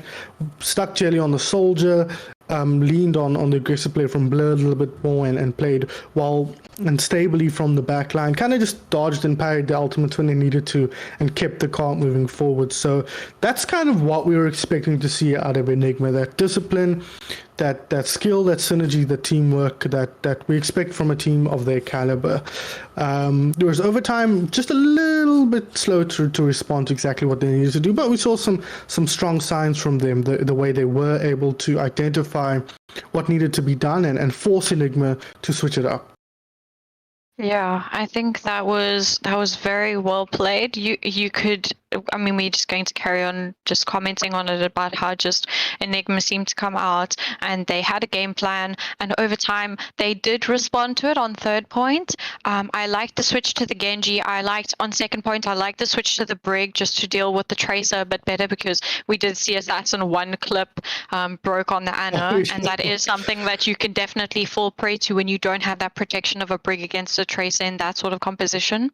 But at the same time, then once they switched to that, then Enigma were like, well, you know what, we take that and we're just going to switch it up ourselves. And then by the time Jelly had then built up that tactical visor, he obviously had to run away, but he was still able to get value from it, because his team's positioning, and it's obviously a hero that he is very, very well versed in. Mhm. So they were able to really play that well and go, okay, you picked Genji, but it's not really going to matter because we have an answer for that. So I'd Yeah. like to see over time, think maybe just try and adapt a little bit sooner and think, okay, cool, this is the hero that we need to adapt to so that they can have an answer for what Enigma is running.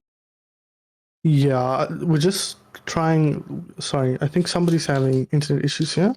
Yes, Um, we have a disconnect. Oh, it's Osama, that's right. Mm. And they wanted to know if they can sub mid-map. I don't know what the rules are on that. We're trying to sort that out. Okay, Peach says it's against the rules, so he would know better than anyone. Peach says it's Apparently against the there's rules. nothing about it in the rules. That's from what I'm reading. Okay, Enigma says they're fine with it, so Yeah. yeah. So we will have Dragon Wolf jumping in here. He has been lurking in the lobby here, so kind of maybe expecting that Mosama might have some issues. So Yeah. unfortunate I mean, for in him. South Africa, what do you Yeah, expect? true. So yeah, Dragon Wolf will join in here. Probably going to be taking that main support role. Mm. And yeah, so we'll jump back into this in just a second here. There we go.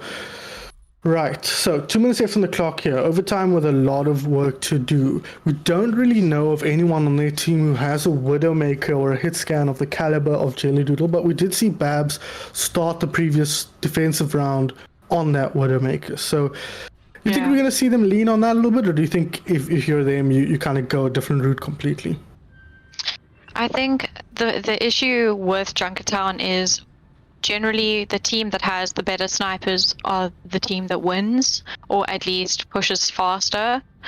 So I think we are going to, obviously, we can see Babs on the hero, but we can actually see Enigma coming out on Rush, and we've seen them do this before on this map where they like to hold by the spawn doors. Yes. So obviously the Widow pick in this moment is not going to really contribute to anything, because if they're now being spawn camped, you're going to need way more of a frontline hero like a Reaper that can actually do damage to people that are now holding you at your spawn. Yeah, in theory. Of course, you can always, Widowmaker is one series that you can always make work if you're good enough. Yeah. If you can just click heads at point blank range, then she's still the best hero of the game. But yeah, it's going to be tough. But thankfully, the attacking team has the opportunity to just sit in spawn and switch it up. So Babs can just switch it right now if he wants to. That's one of the benefits of being an attacking team. But yeah, And you can there we see, go.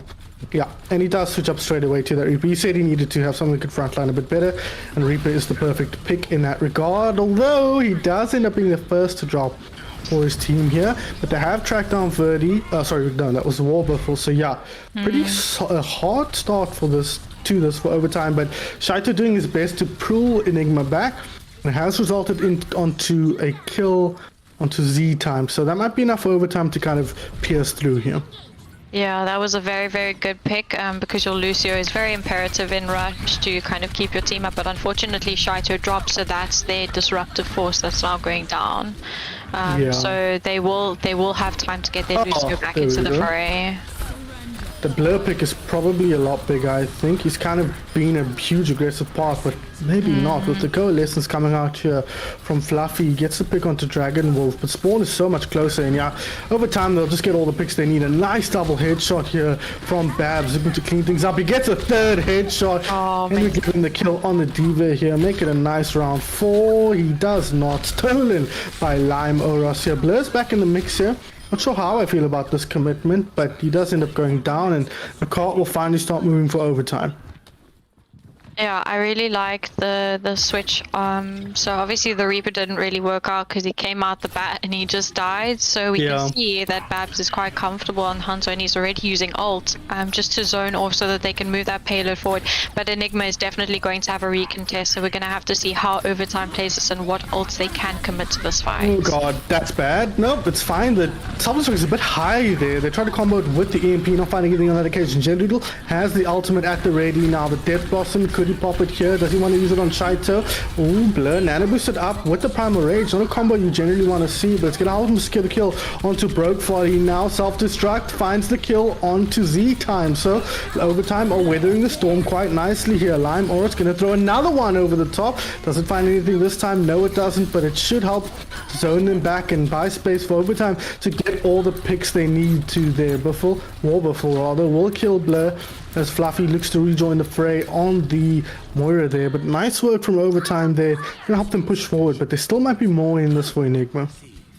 Yeah, that was just very unlucky about the bomb that was thrown too high. I think that generally when you want to EMP bomb, you need that to get a pick in order to win that fight. And then when Blur used Primal and it only got 1 or 2 picks, because overtime spawn is so much closer, they were just able to rejoin the fight, and Jelly did not commit the Death Blossom, and they had already used Cole the previous fight, so that made it quite difficult. So it was a bit of an uphill struggle for Enigma. Yeah, and they committed so many ultis to that. Jelly still has a Death Blossom, as you mentioned. Now we'll get forward after that kill onto Babs, and with Babs out of the mix, that's a lot of damage down for overtime, so they're just going to get forced back here. Try not to lose too many players on the way out here.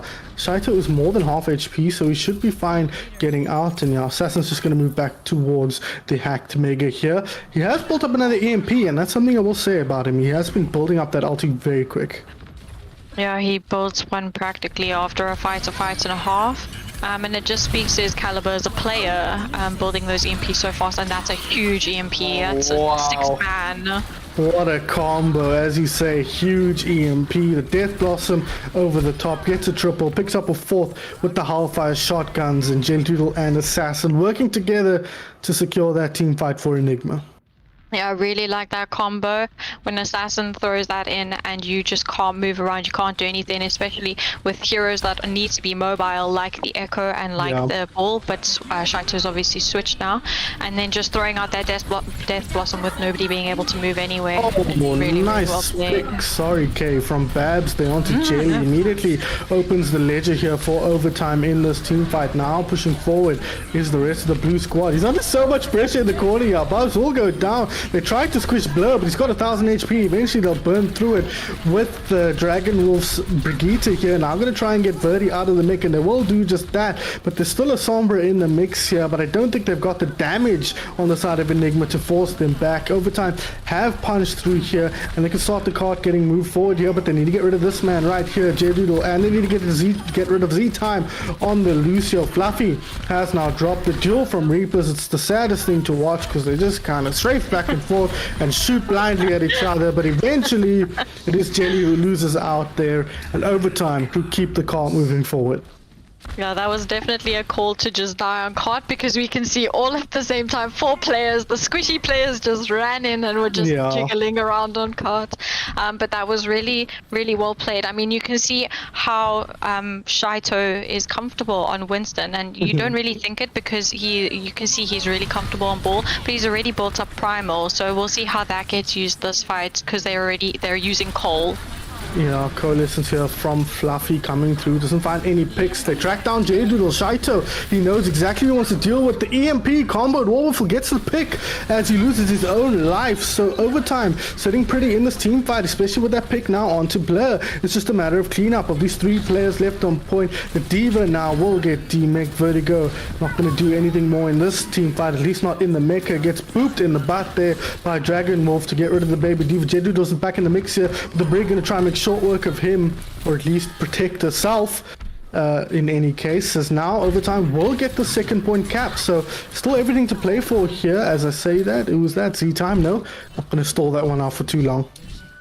Yeah, it's a very strange composition that we're actually seeing with the Moira Brig, but the Brig is actually providing a lot against the heroes that jump in. So obviously when Assassin comes in or Blur jumps in, then the Brig is just able to deal so effectively with that, and we can actually see how many ults overtime are now coming up to. So we'll see which ones they obviously commit to this fight and see if they're able to pull that one through. Like adaptive circuits there, right? Jelly-Doodle, yeah, here it is. Jelly-Doodle gets taken down by his own ultimate plus broke volley. Oh! To the rescue, the 4K over the top. Oh man, that was looking so good for overtime, but Vertigo just says no.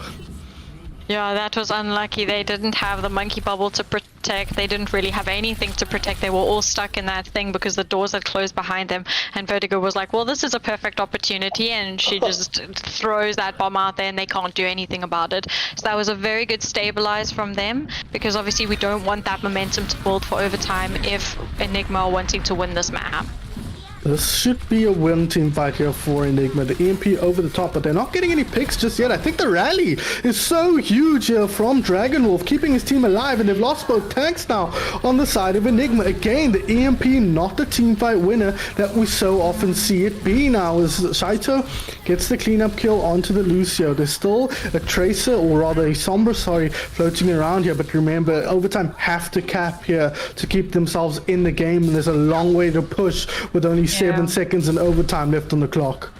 And you have to be absolutely clinical about this push. You have to win every single fight.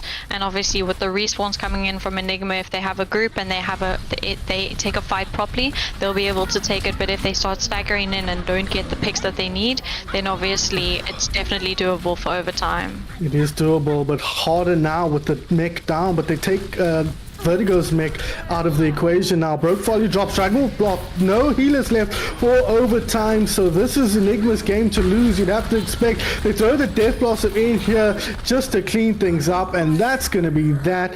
Enigma take the second map, but overtime looking stellar this afternoon. Yeah, the overtime are honestly taking it to Enigma. I mean, generally, when we look at a team like Enigma, we're expecting some sort of stomp. But in this case, obviously, it's going to be the bomb. It has to be the bomb, right? Oh man, you guys are stuck in here with me. Look at that, nowhere to go. You just pop it on, don't even throw it anywhere. She gets the nice warm blanket of the sound barrier as a thank you from Z-time there, and yeah. Vertigo just gonna win that. I think that might have ended up being a turning point for Enigma in that map.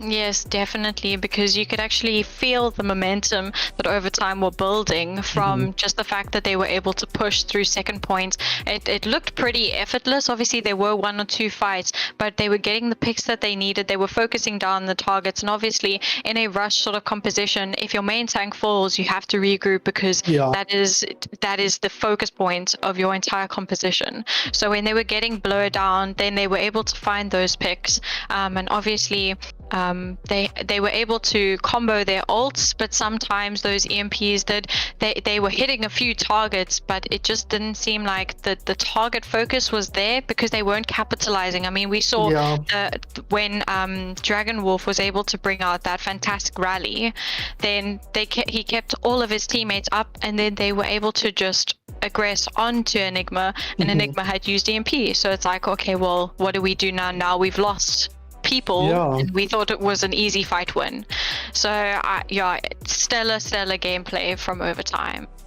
Yeah, really kind of garnering a lot of new fans here, I think, from the people watching. Really a team that's been around for quite a while, but never really made a significant name for themselves, I don't think. And now this result over Enigma is kind of pushing them to the front of everyone's mind as a team to keep an eye on.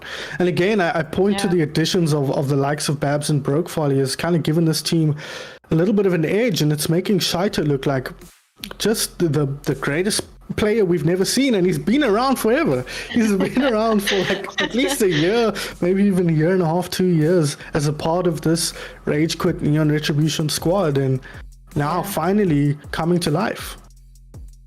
Yeah, it's fantastic to see, because obviously overtime has been just you know of overtime, but you don't really think, okay, cool, like this is overtime. I think of these players and I think, this was a fantastic play that they did in this tournament or whatever, and they're coming out now and they're showing us honestly what they're truly capable of, and they are learning to adapt and adjust to what Enigma are throwing. And so that match, even though they had to push quite a far away in overtime and they weren't able to do it, you could see that they were really getting into their own groove and they were taking it to Enigma. Yeah, and that is really the takeaway from the series. Overtime taking it to Enigma. Enigma not quite the dominant performance we're expecting to see here, but again, I always like to remind ourselves of the context here. They are missing one of their key players in the form of Toxin Socks, but we've seen in the past that sometimes even at your best, you're not good enough on the day. So Overtime doing an incredible job here. Shout out to Dragon Wolf as well, who had to kind of sub in mid-map and really took good account of himself there. That Brigitte, that rally against the EMP especially was so critical in forcing them through here. As we just see Overtime currently milling about, trying to figure out how exactly they want to approach this one. Good discipline from that is Jaded. Oh no! That was gross. That was violent. That one, you can't put that one on YouTube, unfortunately, as Jaded just executes the Tracer of Babs there, and now it's pretty much spells the end of that team fight. Without that Tracer taking the attention away, it's allowing Assassin to put the pressure on. They have lost Fluffy, but the spawn's close enough. I think there shouldn't be too much of an issue. Oh, and they lost Assassin there later as well, so that was just a bit of a misplay and unfortunate from him, but he'll come back soon. Jelly obviously being on a hero that he is incredibly comfortable on, especially obviously we know that Soldier with these high grounds, especially on Numbani, is incredibly difficult. It's a difficult point to breach when you've got your Soldier just controlling that high ground with your supports. So we'll see how they actually approach this and how Overtime posture their dive to see if they can get him off that high ground or just minimize his effects in the gameplay. Minimize indeed here, and Fluffy starts this one off by not being in the fight anymore. J-Doodle though fires back straight away. Shaito not going to contribute anything now, and the Dreads comes out through, but they're losing players left, right and center here on both teams. In fact, such a back and forth team fight here. Justice reigns from above, the self-destruct as well, and the ult advantage paying off there for Enigma. Yeah, I feel like if Overtime had a fight earlier, when they were just sitting by bus and allowing themselves to be spammed out, if they'd taken a fight earlier, they would have been able to counteract that with their ults of their own. But, we see Assassin is sleeping here, so we're going to see if he ends up... Oh, no, he gets out, he's fine. They forced quite a few cooldowns out, though. No bubble left for Monkey now. I'm not sure what else they threw. They might have thrown in the nade as well. Jingle dropping low here, gonna get back. It's nanoed up to keep him alive. It's nano one, nano action here. They throw in the ultimate as well, but it's an angry Monkey. So much happening in that corner. Not nearly as much happening in this corner as Blur just executes one player there. Enigma in firm control now. A brief nap before a more permanent one for Shaito there. And Enigma looking unassailable here on Numbani first point.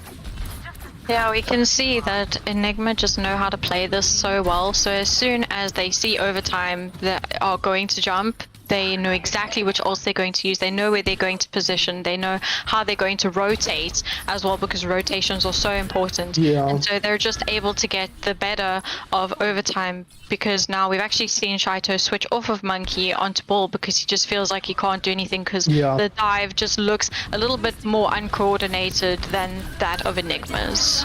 It does. Lionelrus here says she wants to do her best impression of the Queen of Peel, become the second Queen of Peel here, the Princess of Peel as it was. BTS fan here, dropping low. Kills in both directions here. Lime Morris with the remake. Does she get any kills? No, she does not. At least not on this occasion. Gonna look to end Blur with the finishing beam. Assassin now low. Can they get the kill? No, Wall Buffle. DMX just in a nick of time, and they're struggling to secure these kills. Asleep as well onto Shaito. Such a good job here. And now over the top comes the ultimate. A double kill for Assassin JDP. They picked up the pair of ticks here on the point for overtime, but it's not going to be enough to cap this first point. Yeah, that was incredibly well played from Enigma. Unfortunately, you could see there that even though they basically threw everything onto the supports, Fluffy was able to stay alive, and I saw Assassin's HP drop, and he had very, very little HP, and he just got one hit from the Ana, and then he was able to actually go in. He ulted, then he was healed up fully, and obviously they couldn't do anything against the rocket barrage at that point because they just had too few people on point. Yeah. So no, very, very well played from Enigma. You could see this is a comfort map for them, just because they know how to play it. You could see Jelly on the soldier. He's just in his element. Yeah, and I think they're playing this really well. We actually see Babs come out on the Torb, so that's going to be able to deal well with the Pharah. But yeah, we'll have to see if overtime are able to hold it. It is holdable. They got two and a bit ticks. Yeah. But we'll see if Enigma is able to get their ult up and just dive properly onto the supports. Then I do think that this could be a map win for them. Remember the time before ticks when you would just cap up to a point and it would just stay at that point forever? Oh yes. Those are the days, right? Back in the days of huge res, and what a nightmare. What a nightmare. The worst period of my life, actually. Amazing. I'm Urus here in the sky on the far. You mentioned the Torwin here. I like it more as a counter to the monkey necessarily than to the Pharah per se. I think it's nice pressure onto the Pharah, but it means it can protect. But look how far forward Overtime are playing here. They're trying to gum up the choke there, and Brokefolly struggling to keep him alive. A good anti-heal gets rid of Warbuffle's mech pretty much. Oh, that is a mutual kill. Mutually assured destruction there. The two Pharaohs have had enough of each other and have decided to end each other both simultaneously here. But that favors Enigma, it seems like, as they force their way through. A quad kill here onto the back line. Vertigo and Blur working together so well as we expect them to clean up the Overtime squad. And such a valiant effort coming out of the Overtime team, but unfortunately Enigma just too strong today. Yeah, that was really well played from Enigma. Obviously they took out the Torb turret early, so the Torb basically didn't provide anything, unfortunately. Obviously Assassin with the play of the game. Assassin's Pharah, his tracking in the air, his projectile knowledge, it just astounds me. Obviously getting kills in the air of the enemy Pharah and just playing extremely well, just to know, okay, this is when I need to fall back. Sometimes a few positional errors here and there, but I think he is a great addition to this Enigma team. Yeah, I kind of called it, didn't I, during Pride Cup? I said, didn't Enigma need a flex?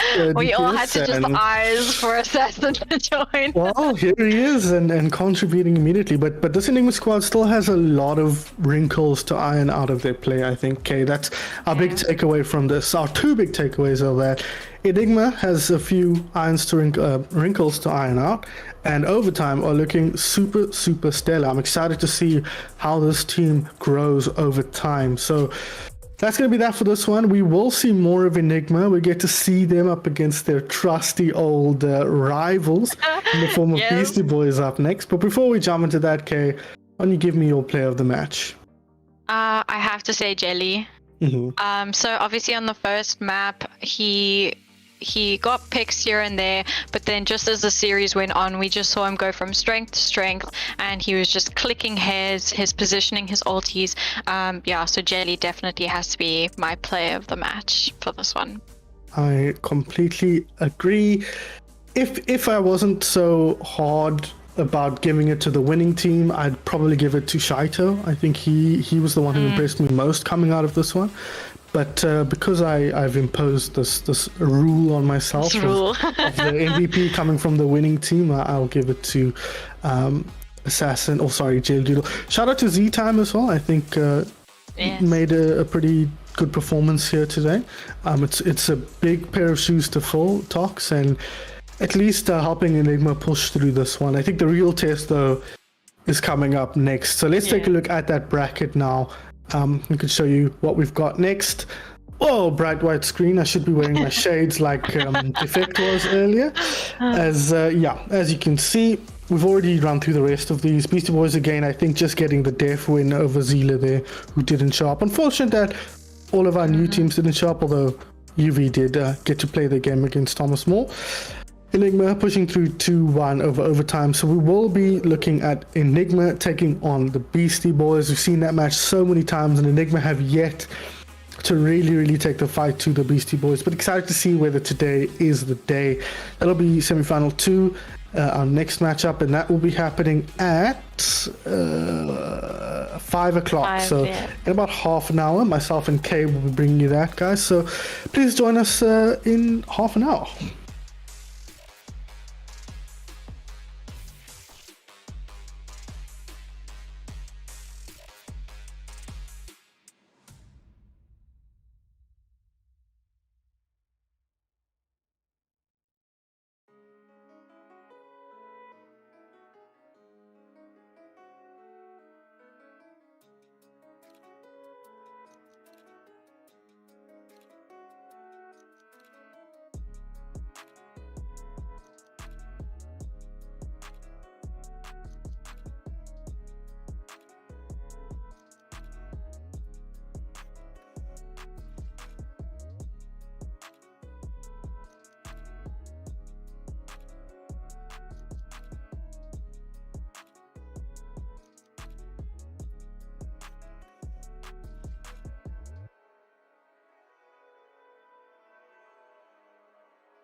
All right, ladies and gentlemen, welcome back to the Mettlestate Overwatch August Cup.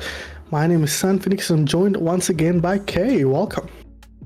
Thank you. Hello again, everybody. I hope you guys had a nice quick break, got some tea, did everything that you needed to do, and are excited and ready for the gameplay between Beasty Boys and Enigma. I think this is a match that we've seen time and time again, but it's a match that we will always enjoy watching and casting. Absolutely, but looking at the rosters, it's one that I have strong predictions for in one particular direction, but we'll get to that in just a bit. Let's first take a look at the bracket here and remind ourselves where exactly we are in this Overwatch August Cup here by Mettlestate. It is Beasty Boys again taking on Thomas Moore. There's a very realistic chance that we have Beasty Boys again versus Beasty Boys in the grand finals, but we'll cross that bridge when we get it. And of course, our second semi-final here is Enigma taking on the Beasty Boys. Beasty Boys, of course, taking a 2-0 victory against Pangolins in their quarterfinal, and we just had the pleasure, myself and Kay and the rest of you, of watching the Enigma in a very close matchup against Overtime. So they've got a tough road ahead of them here, Enigma, in this matchup, don't you think, Kay? I think so. I mean, we've seen Enigma versus Beasty Boys time and time again, and even though these two teams are very similarly matched with their skill and their game knowledge, Beasty Boys just seems to really put in that extra oomph when it comes down to it, and so we've seen them beat Enigma a few times, but then again, this is the game of Overwatch. We never know what's going to happen. We can obviously have our predictions and we can think things, but you never know how a team is really going to play until you start watching them, and then you can gauge from there.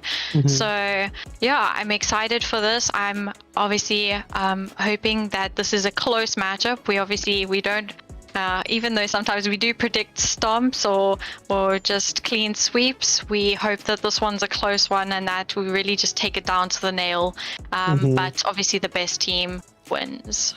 Yeah, and that usually the best team is the one that wins. And let's take a look at the roster. Let's start with Enigma's roster, burn through that one quickly since we're quite familiar with what they look like. After our previous match, it is of course Blur and Vertigo on the front line, Jelly Doodle and Assassin, the DPS players. Assassin, of course, the most recent new member of this team alongside Z-Time. Slade is back. He normally is a reserve for this team but was not available for the earlier matches, so will step in now in place of Z-Time. Expect though to see Z-Time a little bit later on in maps where Lucio is not as necessary. And then of course we've got Fluffy, the captain, and probably I think the standout, if other than Jelly Doodle from the last series we saw against Overtime. Yeah, definitely. Obviously, Slade now coming back, Slade being more comfortable because Z-Time being the fill, Slade being more comfortable with this roster. Obviously, Slade very well known for his Lucio plays and just being just a core part of how this team operates.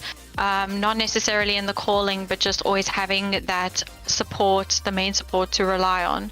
So I'm excited to see now what they do with Slade in the picture. But yeah, as you said, we will be seeing Z-Time come back in again, so we'll obviously be able to see the difference in the hero pools between those two main supports. Yeah, and expecting that to be the key differentiator in terms of who's played when is around that Lucio, if he's needed, Slade will be in. If he's not needed, Z-Time will be in to run the Mercy in all likelihood. So let's take a look at their opponents here. The Beasty Boys, a team we are more than familiar with, perhaps the top team in the country right now. It is Mito and Visions on the main tank and the off tank respectively. We were chatting a little bit before. Questions around having Mito in the off tank role, which is where we expect him to be here, or where we were told he would be rather. And Visions in the main tank role. Mito jumps out to us more as a main tank player when he's not playing that DPS role.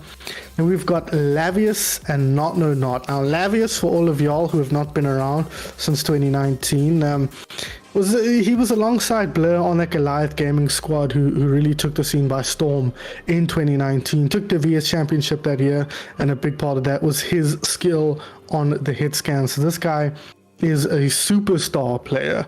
Great to see him back in the mix here. Spent some time excelling internationally as well. So really is a big hitter back in the mix here. If you don't recognize the name, trust me, you will recognize the play soon enough.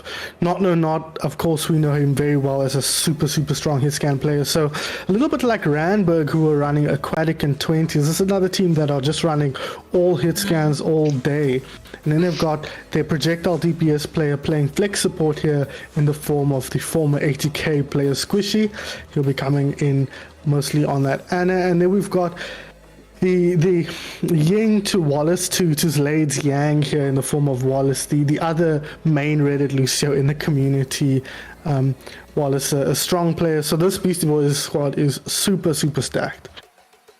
Completely agree. I think it's going to be very exciting seeing obviously Lavius matching up against Jelly.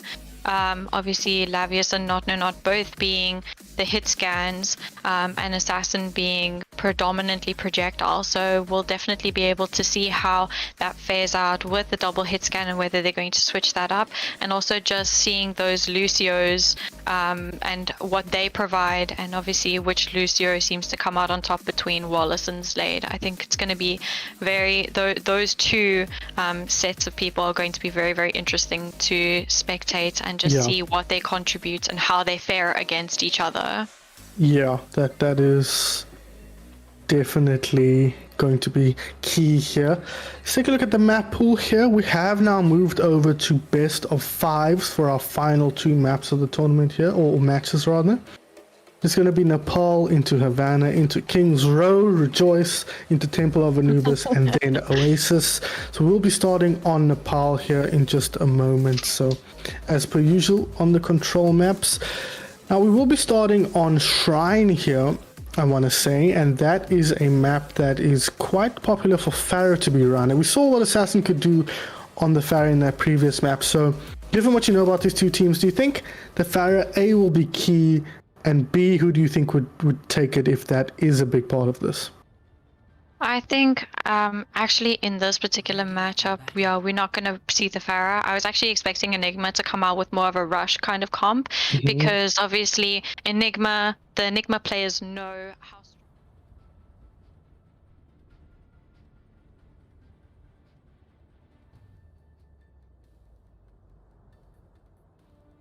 situations. So that's why we see them actually come out with an Orisa Diva.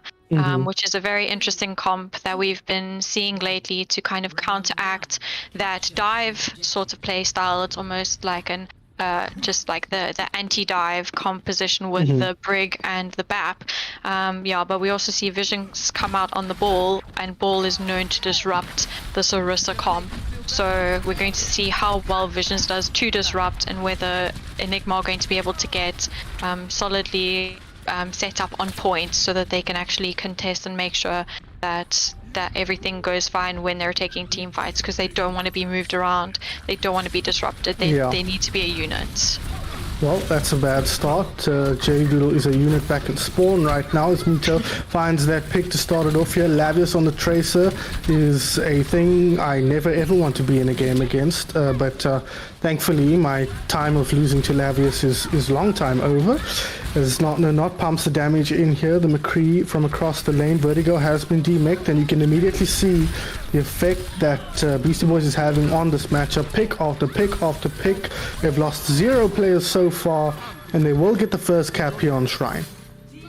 Yeah, that was just really unfortunate. Obviously, in a composition where you can see that a Hog's being run, you need to basically keep in mind that Hog's positioning at all times, because if Jelly's going down, Jelly is a lot of their damage.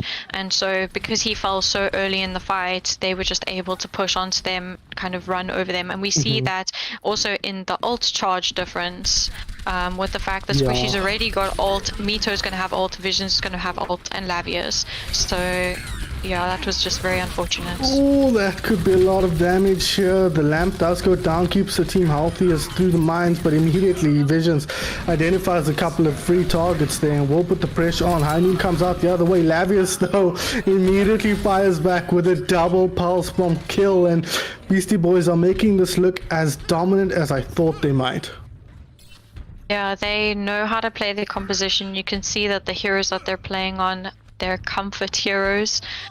We obviously know Squishy is very good at hit scan as well. So him playing on that Baptiste where he can do healing but also output a lot of damage. That's why Bap is so strong at the moment. Yeah. And then obviously Mito, we know Mito's hog. His hog is fantastic and he can get those picks. Blur looking So- a little bit aggressive here, moving forward on his own. They get the first cap here, now sitting in the corner.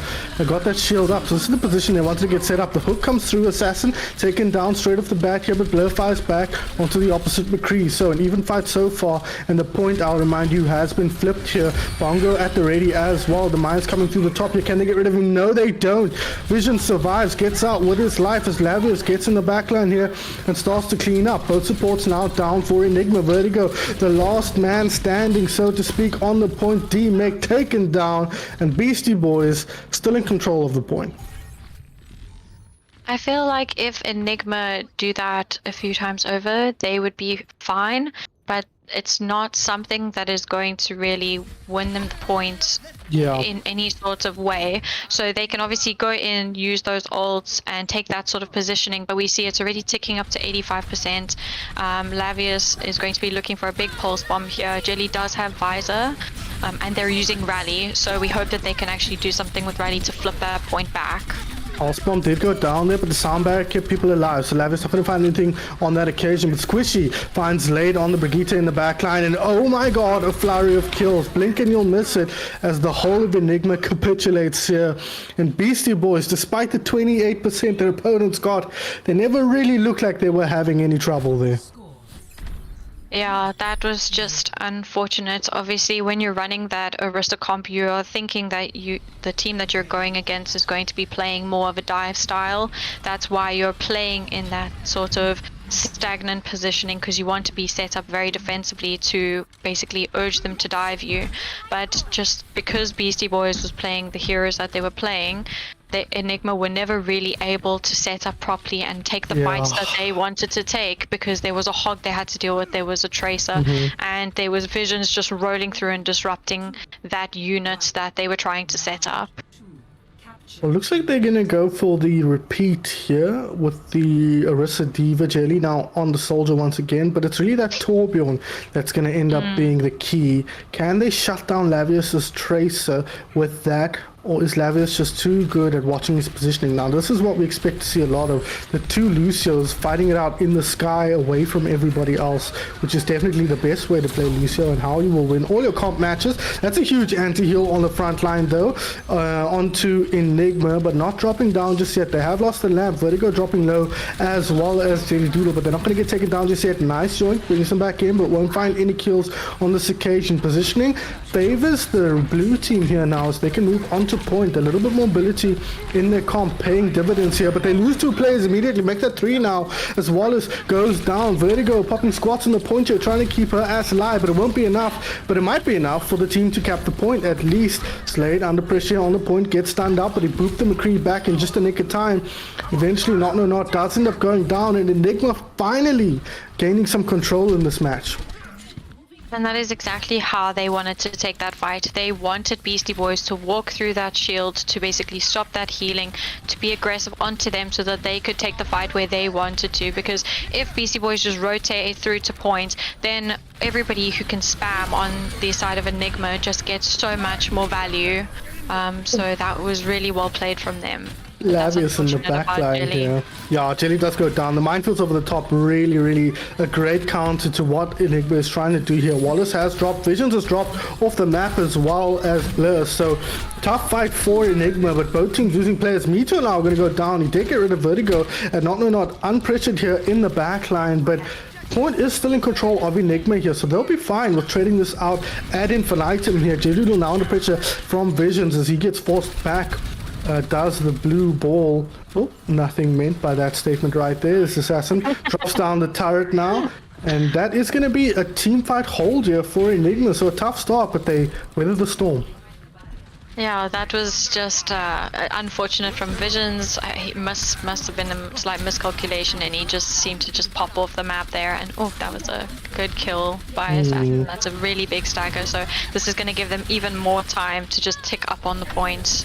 Pulse Bomb does come in, doesn't find anything other than a lamp, so great work from Fluffy there, keeping his team healthy now. The Molten Core, Nito knows a thing or two about that, but it's not going to keep Wallace alive as Lade pushes forward here on the Lucio. Sound Barrier at the ready. They're going to try and get rid of Mito here, but he's getting healed up by his teammate. Vertigo gets demeked here, but she's going to use the self-destruct to get back in the big hippo to sleep onto Baby before she gets remeked. Such incredible work from Squishy there to take 600 HP out of the game. But speaking of out of the game, nobody was on the point. Yeah, that was much better from Enigma. I think that was more of the fight and the situation that they wanted to take, because it was just favoring them much more just because of those sight lines that you can get for your Orisa, for your Torbjorn, and for your Soldier. So as soon as Beastie Boys pushed in, they would take a insurmountable amount of damage, and then they would just basically fall off. Even though you've got the Hog that can self-heal, and you've got the Anna, it's not going to sustain through the amount of spam that they were putting out. But here we can actually see a difference in composition. So we see obviously the semi-standard brawl of Enigma going against a dive, which is going to be interesting to see how they play that on this point, because we know this point for more of a brawl. And Vision goes down early. Great start. You kind of just jumped in there. His team got held up in the choke, but as I say, that both team's now without a main tank, so composition's all of a sudden looking extremely similar when you remove the main tanks. And Enigma, though, with a bit of positioning here, they're going to move on to point and look to get this first cap. Is there a touch forthcoming from Beastie Boys? Yes, there is, just barely the flashbang. Not able to find Lavius, but between Assassin and the McCree, they do track him down, but they have lost the Diva on the front line a little bit late. That lamp from Fluffy, the immortality field not quite there in time, but it's not going to be a problem here for Blur and the rest of the boys and girls. They will get this first cap now. Just be careful not to drop, and they lose too. Fluffy Assassin going down. Blur tries to charge down the Bob, which was so fast charged from the word charge, just too many times used in that sentence there, as Lavius charged up the Bob so quickly, shoved it on in, and will flip this point back in the favor of the Beastie Boys. Yeah, so you can see that's why Ash is so good against that sort of situation. That's a big pick onto Lavius, but it's obviously that Ash just throwing in those dynamites, just getting that pick. And they left him out to dry, Jill, but they did put the lamp down. He doesn't find anything, Mito blocks at all, but they get rid of the mech. So it's not for naught the Deadeye here. Blur now look to rejoin the squad, got pushed a little bit further away than he intended perhaps. There's an Angry Monkey in his backline, that's part of the problem, but there is none anymore as Visions gets taken down. But the D-Mech comes through, and Lavius with another huge pulse bomb to bail the Beastie Boys out. Yeah, that was really big from Lavius. Even though he got picked off really early in that fight, he was able to get back, obviously being Tracer, and then he threw out that huge pulse bomb. I mean, it looked like Beastie Boys were winning that in any case because Vertigo was demexed and used Primal, but that obviously just secured them that fight, and now they're heading up to 50%. So we're really going to be looking to Assassin. Oh, God. Maybe next fight. Oh my God, not the army unto himself. Yeah, he picks up 4 kills in this team fight. Still 4 only, but maybe he can pick up a 5th here, make it a rampage. But it's not even needed, and he just completely dismantled Enigma on the way through, and they threw ults into that.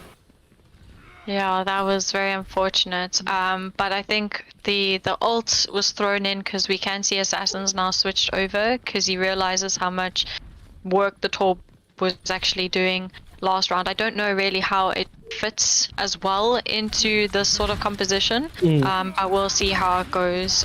But Not's got Bob, and we saw how well he played with and the Dynamite. So contesting point is going to be very difficult. They are doing it. Vertigo on the point now. Lamp at her back, trying to get rid of the Bob. She turns quickly, trying to shut down something. Oh, did she eat it? No, she didn't quite catch the pulse bomb. But it's not going to matter as they do get the flip now. Assassin has switched onto this Torbjorn, and again, it makes sense to shut down Lavius. If you can take him out of your backline, or at least force him to play on your terms, that's going to help you win these team fights. I mean, Not has just thrown Bob, and he's already got another Bob. I would just like to put that one out there. So that was an insanely fast. Oh, Vertigo is left out to dry here. Yeah, she's going to go down. Self-destruct, not enough on this occasion. Molten Core comes out. Visions will get taken down by the Deadeye, but unfortunately for them, Lavius has seen the writing on the wall with that Torbjorn and will now move on to the McCree. Flip the point over straight into overtime. Can anybody get in the mix here? Fluffy trying to get onto point, but he won't be successful. And Beastie Boys will take the first match of this best of 5. Yeah, I mean, we can see here that, I mean, it's not as much of a stomp as we thought it may have been, because obviously Enigma were able to take that second point 100-0. But in this particular point, it just seemed like they didn't really. They knew the answer to the Tracer, but then they couldn't really deal with the Ashe. And so because Not was just putting in so much damage and building ult so quickly that even when he was dropping low, they had peel for him, and they were just able to give him the space to really just click and do damage. And the Brawl style was not able to deal with that as effectively as they'd hoped. Yeah, I think that was really kind of the DPS show. It was surprising how quiet Mito was in that round, actually. He kind of didn't have to do any heavy lifting whatsoever. We kind of looked to him as a part of Beastie Boys as being one of the, if not the big carry on this team, but right now Lavius and Not are just completely dominating the matchup. Yeah, I mean, it was, as I said earlier, we are going to be looking at the DPS, and we're going to be looking at those two main supports to see, you know, who really comes out on top. And at the moment, it just looks like, because we know Assassin is more of a projectile player, it's going to be difficult if he can't switch onto Pharah, because that's a hero that he wants to get value on. And so dealing with the two other heroes of Lavius. Sorry, my words are escaping me. The two other DPSs. It's going to be very, very difficult, because he's going to now have to adapt his playstyle, and I think Enigma has got to really focus on, okay, how do we deal with these DPSs, because they're exceptionally strong of the Beastie Boys. That really feels like the key here. We are moving over to Havana. What does that say? Voila e Orsino. Okay, Pete said something, I couldn't hear him now. It's Shakespeare, apparently. What Shakespeare is that? 12th Night. There you go. This dude is clearly in high school currently, because that's the only way you know anything about Shakespeare in 2021, if you don't literally study English literature. Anyways, enough anti-intellectual belittling here. It is Enigma now on the attack. Interesting choice here from the Beastie Boys not to go for that aggro defense that we see so commonly. Instead, they're going to lean on Not's Widowmaker here to punch in damage from range and just kind of pull them into a kill box here and take advantage of that. I mean, and we already saw as Blow walked around the corner, he got headshots, and he had to get healed up very quickly, threw a shield down because he almost dropped from the get-go. So them relying on Not, I mean, normally I would say, okay, cool, you shouldn't rely so much on your Widow, but because we know how strong Not is, I think it is a perfect possibility to just rely on him to put in that damage. Vision's just rolling through and causing disruption, and then Lavius just putting in damage from different angles. Nice hook there, and there goes Assassin, the first blood taken by Lavius, and you can see how they're playing this so well, splitting angles, putting the pressure on into this room. I think if you're Enigma, you don't want to go through here, but you also don't want to go through main, where Not can just put you down. So you're really between a rock and a hard place, or between a closed room and an open road. As Lavius puts the pressure in, gonna go around the back now, 68% towards that pulse bomb. Once he gets that up, he might just end this team fight. the upside, the upside is that the supports are getting a lot of healing out of this, and there we go. Visions gets in there. They're tracking down Jelly, don't quite get them out. Blur a little bit isolated out by himself, though. The lamp was forced out of the Beastie Boys, but no kills forthcoming for either team just yet. Pulse Bomb at the ready, Assassin dropping low, both the TPS dropping low. Kind of yeets that one in there all willy-nilly, didn't really need it, just threw it in the trash as pressure still getting put on both teams here. Vertigo is the first to hit the deck here, though. At least her mech is. Oh, he gets the stun, does Jedu, but not able to track it down. It's popped into the air. Not says thank you, Mr. Visions, as he gets the kill, and that opens the floodgates here. Beastie Boys biding their time. But when the floodgates open, boy, did Beastie Boys take advantage. Yeah, you could see they're noticing, okay, cool, we're not really going to focus on the Orisa, we're going to focus on the D.Va. The D.Va is eating up so much of the damage, and you see as soon as Vertigo drops, unfortunately her mech was taken down, and then all of a sudden, because she couldn't eat any of the shots, everyone just died around her, and then, yeah. If you cast your mind back to just a brief millisecond ago, there was a dead eye, but unfortunately Not said no thank you and executed him with impunity. Finds another there. Z-Time, get out of my game, please. Not does not look happy here unless he's clicking heads, and boy is he an expert at that. Cleans up Enigma once again, and Beastie Boy is looking completely in control. Yeah, and we can see that even though Enigma had to throw ult into that, it just didn't seem like it did much. Not and used obviously Widow sights, and then he was just able to put out, even though he's not always necessarily getting the kills, you can just see in the health bar how quickly the health just drops. Yeah. And then obviously then you have to basically stabilize, and if you don't stabilize you lose a hero, and in a composition where you really need all of your heroes alive because otherwise Mito's going to get picks, yeah, you just fall.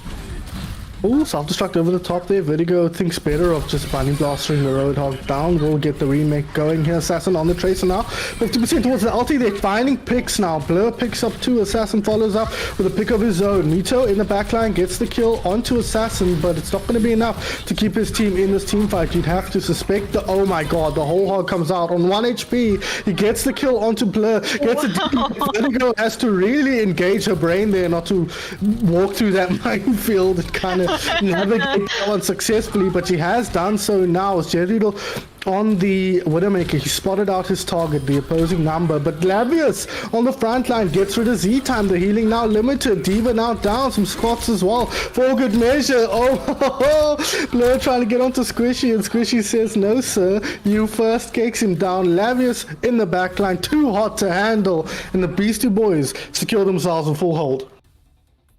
I really like that switch from Enigma, but I thought it came way too late. Yeah. They gave so much space to just the pick potential that Beastie Boys were running, and if they had switched over much earlier to that sort of dive composition where you're putting that pressure on the front line or even diving the back line, then you're able to take that space and do damage. Whereas with the Orisa D.Va, they were just waiting for things to happen, and then if the D.Va's mech went down, then the whole team just went down. And so it was just unfortunate. I felt like that needed to be much sooner, but obviously we have to look and give credit to Not and Lavius, because they are just wreaking absolute havoc. I mean, Lavius, his pulse bombs have been on point, and you just can't catch him. He's just there, and then he's out, and then he's doing more damage, and he's taking these off angles, and Not just pumping in that damage from far range. So I mean, then again, even if you're diving him, you have to cross so much space where the hog has picks. So they're playing their composition exceptionally well. But we'll see if Not actually stays on this McCree or whether he switches over. But we see Enigma coming out on the rush composition. So we'll see if this is something that can actually put it to Beastie Boys and deal with that sort of hit scan pressure. Well, they're going to do what we saw them do on Junkertown, and that's defend super aggressively. It worked pretty well against Overtime for a time, but Beastie Boys is a completely different kettle of fish here. Now Mito gets the hook onto Jade Doodle. Immediately they strike. They take down the Reaper, and that is a big chunk of their damage down on the side of Enigma. They lose Assassin, so no DPS, no main tank, no main support, and that they made that look pretty easy on the side of the Beastie Boys. Yeah, as I said, unfortunately even though, they were like, okay, cool, we're going to now try and deal and be aggressive and take this fight to them, then Mito was just able to get that pick because obviously Jelly was just slightly out of position. Mito got the pick. He's up 92% to ult. He just has to whole hog them of points, and they win the map. So, okay, he's using it now. That's fine too. Shut up, Kay. He knows what he's doing. He doesn't do anything and dies instead. So it's all part of the Mito master plan here as Blur looks to pick up some of these squishies in the back line here. Smooth play from the Enigma main tank. Not finding any picks just yet, but his team are doing more than enough here to force the Beastie Boys back. Assassin looks for the hack. There we go, onto the ball, and they get rid of him. So this is what they needed. They needed to stop the momentum, but can they keep it up? Yeah, getting the hog into that tiny room there, and Mito using ult, but them just being able to capitalize off of his team not being able to reach him fast enough. Besides the ball or the tracer, they weren't able to get kills, and so because Mito fell, then when everybody trickled in afterwards, they were just able to get kills with the hack specifically. Fluffy now with the Coalescence anti-heal onto Blur's Monkey. He's dropping quite low here. Needs to be careful, going so deep. But he knows his limits, does he? No, he doesn't. He gets taken down. They've lost the Lucio as well. They're losing players left, right, and center. Self-destruct comes out here from the Diva here. Vertigo going to remake now, but will be dropped immediately afterwards into baby form now. Not long for this world, but she needs to buy time for that man right there to get back in with this man right here's EMP. If they can get those two off, they can still win this team fight, but it's still going to be a tough ask if they go solo. But Blur should be back soon. There he is on the front line. Now the EMP comes through. Now the Deadpool goes through, but they didn't catch Mito, and the hook immediately cancelled. They've committed so many ultis into this because they threw Z-Time sound barrier over the top on the side of Enigma. So this is a real disaster, and they need to win this team fight. The cart is almost at the point, and if they lose this, they're 2-0 down. They're relying on a reverse sweep to come back in the series, but it's looking like they will go down 2-0. Not with the Death Blossom at the ready. There's a ball on point. Does he spin to win here? Celebratory ultimate. Yes, he does. He gets rid of the Lucio, and he helps Beastie Boys secure their second win. Yeah, that was very well played from the Beastie Boys. They knew who they needed to take out for their win condition, and obviously sometimes we can see that the tank line of Enigma, when Blur jumps in, Vertigo tries to follow because she's wanting to stick up with that monkey, but then when monkey dies after primal, then everything just seems to fall apart because in that rush comp, like we speak about it in the rush comp, if you lose that main tank, then you lose that sort of frontline presence, and then they can just be aggressive onto you. So I want to see Enigma. Obviously they were trying to answer for the DPS, and they were doing it a bit better, but obviously then you now still have that issue of, all right, Mito's hog is still getting picks. I mean, that EMP Death Blossom could have been huge, but just one hook from Mito, and that Death Blossom literally did nothing. Yeah.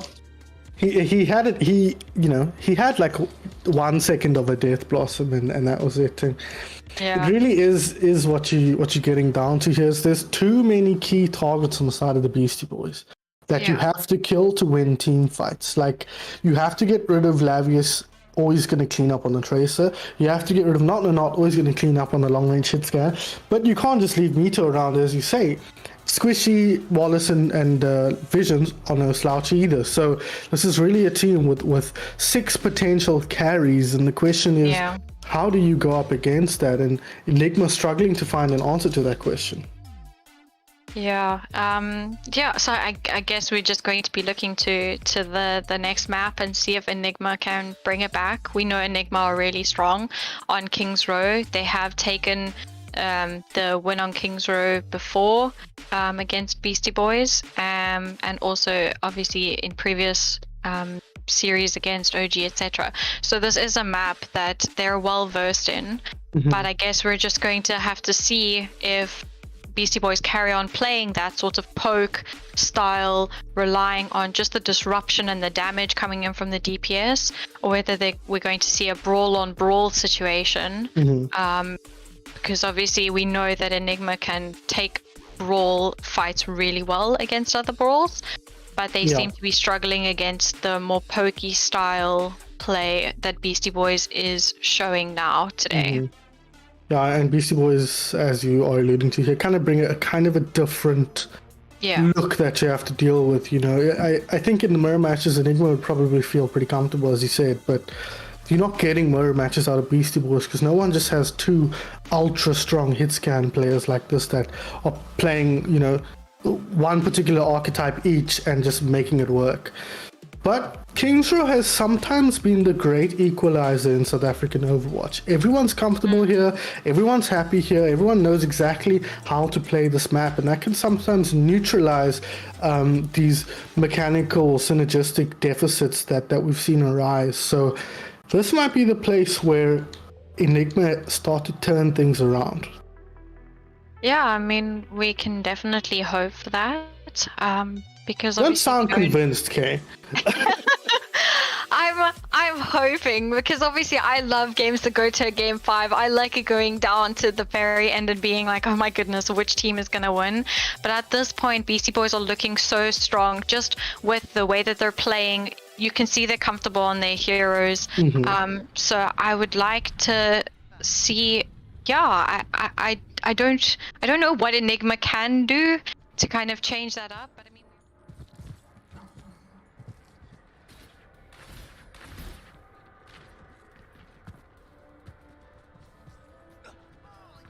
talking about the hit scans, and it's very interesting that Beastie Boys don't seem to be affected by the hit scan nerf whatsoever. And that's very impressive because obviously it has been quite an issue, but Not No Nots and Lavius have been doing exceptionally well with the heroes that they've been playing. Yeah, absolutely. Mito with the hook straight into Vertigo here, making her life tough right before they even start the first team fight. In fact, they forced the wall out there just to help them get through. You'd rather think they want the wall up for this next part of the push through, and without that, they're going to have to kind of mill about here, waiting for that cooldown to get back and just taking damage. And so immediately, Beastie Boys on the front foot here is laid. The master over the top here, they do push them across. Somebody didn't get through there, had to drop down. A couple of people, and now they're kind of in an awkward spot here, having to look back and forth, trying to get through, but they have navigated this successfully. The question is, why are you here? What do you want to do from this position? And the answer is get Lavius. That's a great start. No mercy on the side of the Beastie Boys, so that kill is permanent, at least for the next 10 or so seconds. Immediately they follow that with a pick onto Wallace, the freeze through to Visions, and finally, Enigma looked like they had a plan and were able to execute on it to neutralize the DPS threat that Lavius posed and to get this first cap on Kings Row. Yeah, I don't think Lavius was expecting that because they were all in that room and then all of a sudden the Reinhardt just dropped down onto him. Yeah. So that was very, very heads up play from Blur, thinking, okay, cool, this is something that we can definitely capitalize on because Lavius was a bit split. So yeah, that was very, very well executed. Enigma, you can see that they've got a plan. You can see they have an idea of what they want to do on this map. But we can actually see the switch. I don't think not switches now to Ash, and we saw how. Oh my god, that is an enormous anti-heal. Dynamite over the top may have been eaten, but Enigma in a lot of trouble. Mito dropped in the back and now he's getting so many kills with the nano boosted whole hog. What a play from the Beastie Boys. Once again, just too strong, too hot to handle here for Enigma. And the huge, oh my, this is gross. Stop that. There we go. I don't think they were expecting the nanode hold hog. No. You could see they were just kind of scrambling at that point. Yeah, that was just unfortunate. And Lavius now has ults, we'll see what they can do with his ult. We can see that they're rotating up and over, and if they're going to drop down or whether they're going to take it, rotate all the way, they look like they're rotating behind so that they can get better damage.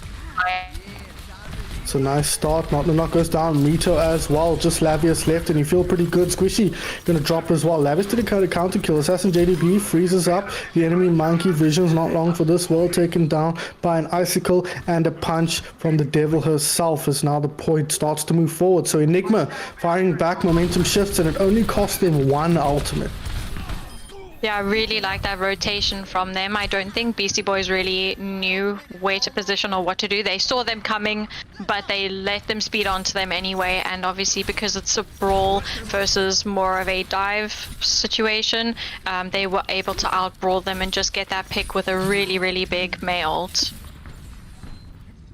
Yeah, sorry, it just only cost them the mail. That was very key. Fluffy did pop the amplification matrix there, and that didn't really keep. It's not a shield. I have to always remind myself when I'm playing that you can't stand behind it and survive, and Fluffy does end up going down, now losing a lot. So that ult they saved in the previous fight didn't help them win this next fight, as Lavius picks up a triple at the end of that. Yeah, and we can see here that Beastie Boys didn't really invest anything into that fight in any case. I mean, Fluffy went down, and because he is a lot of their healing, they weren't able to do much with Window, which was just unfortunate. It looked like a bit of a miscommunication there. So unfortunately, Beastie Boys were able to just team wipe without using any sort of ult. So we can see they've got almost 5 ults now coming into this fight.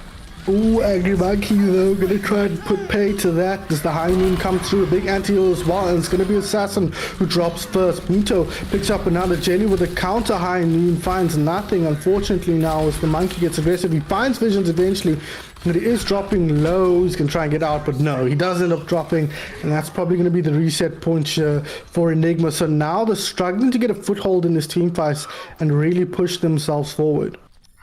Yeah, especially because now they've lost 2 fights in a row. Beastie Boys can position where they want, and even though they invested quite heavily into that fight to try and get that high ground and try and get the positioning that they want without being spammed out and building up more ults on Beastie Boys side, it's going to be quite difficult. But we see them trying the same rotation that they did in the beginning, so we'll see if this goes better. That could be huge. Yeah, they do get Visions with the self-destructs. Nice work from Vertigo. She saw the opportunity and she threw it out, and that's going to put them in the commanding position here in this team fight. Now they're going to move forward onto point, try and get some momentum here, try and push them forward, but they've got enemies surrounding them here, beset on all sides as it was. JDoodle looks for a target. He finds one, but he's not happy with that position.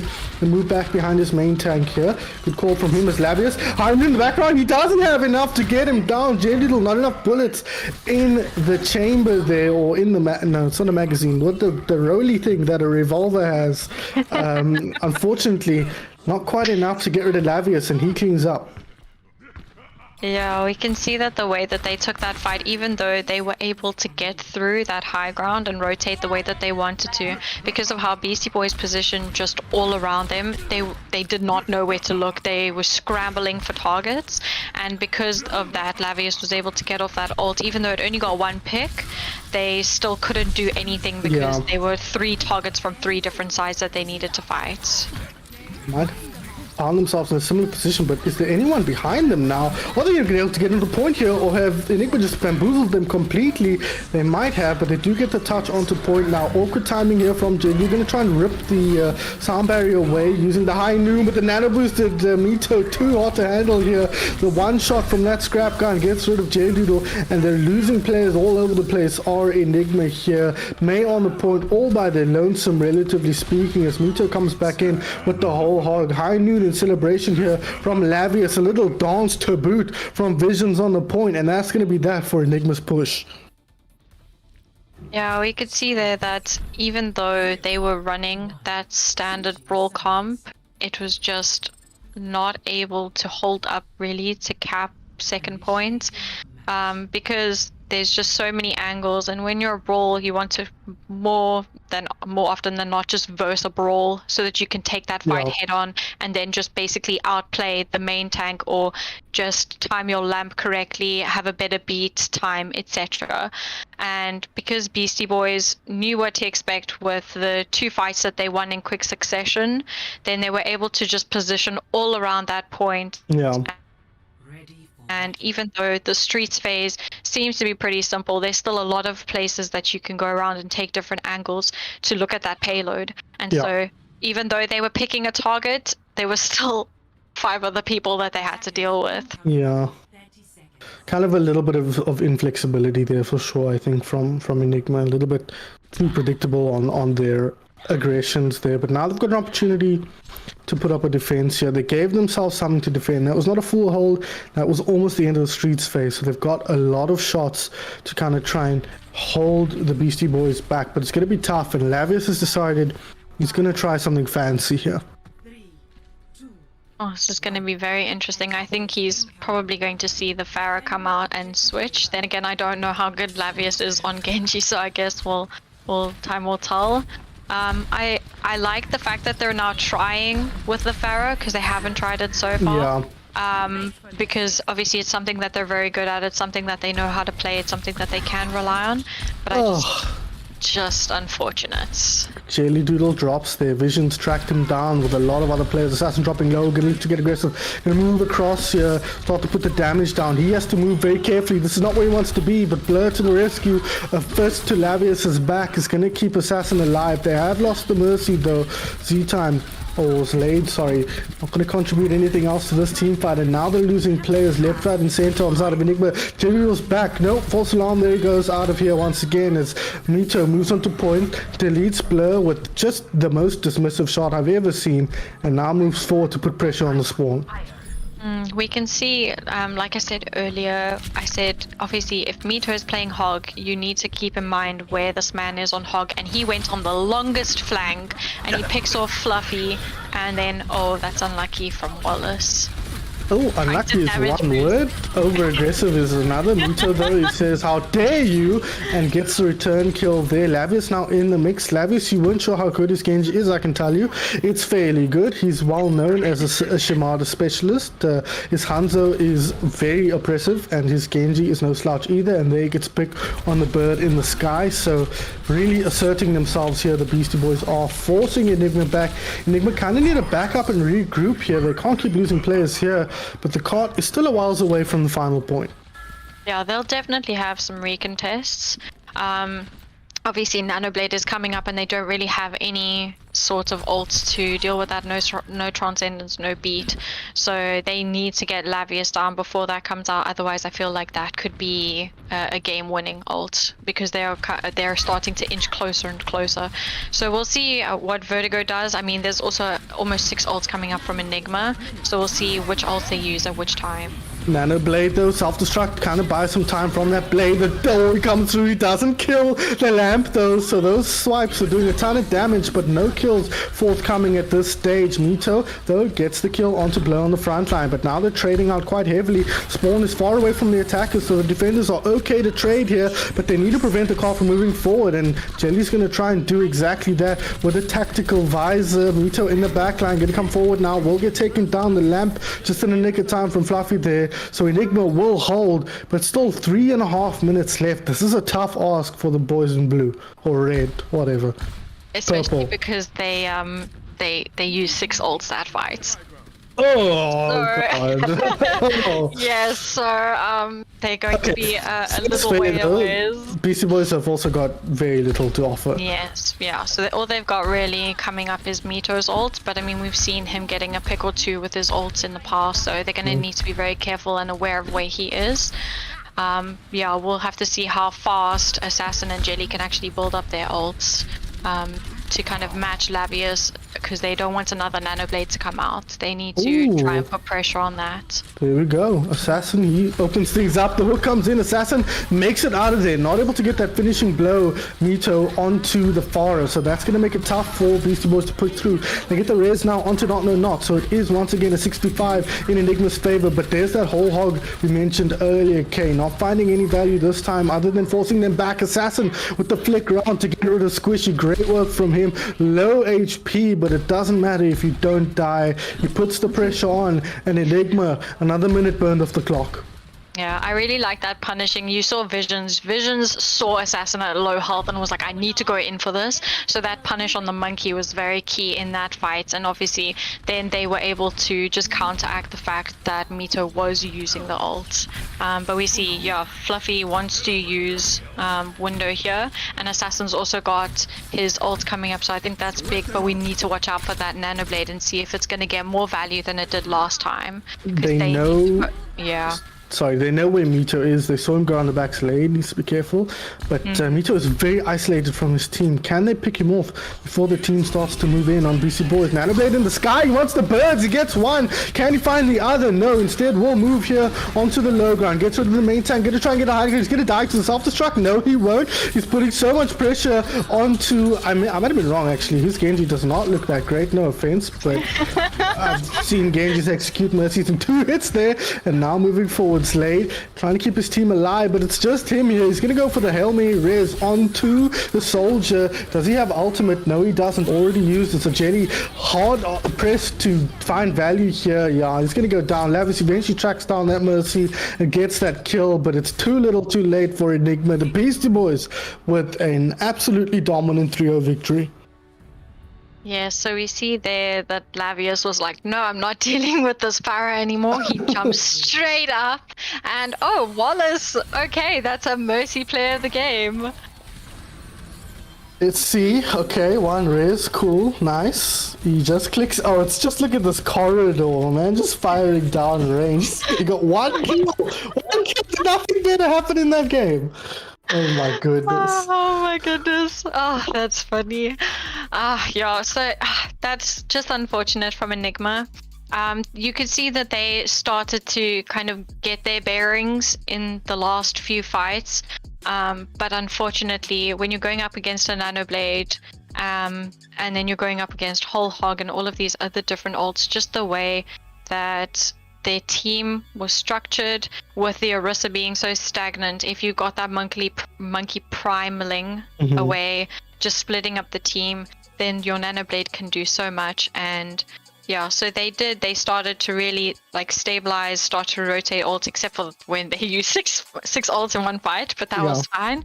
But yeah, unfortunately Beastie Boys did just play a lot better. They played their picks better, and they were really, you could just see how they were relying on their DPS, and their DPS were fantastic. Yeah, I think that's the big takeaway here. Navius is back, and it shows. He really took control of that, or made so much space that Not was just absolutely uncontested. He could do whatever he wanted, and that really was the key here for Beastie Boys. Enigma, I think they can be fairly happy with how they did here against the Beastie Boys, especially after their relatively disappointing, at least from their perspective, performance against Overtime. I think putting up a fight here was quite important. And they did take quite a few team fights, but they still look a cut below here, the Beastie Boys, who are looking just unassailable in a lot of ways. So really well played to the Beastie Boys. They move on to the grand finals. So before we take a look at the brackets here, Kay, why don't you give me your player of the match? Yeah, I think I have to give it to Not. I know that Lavius was giving him a lot of space, and Mito was playing fantastic game. He was just playing fantastic hero.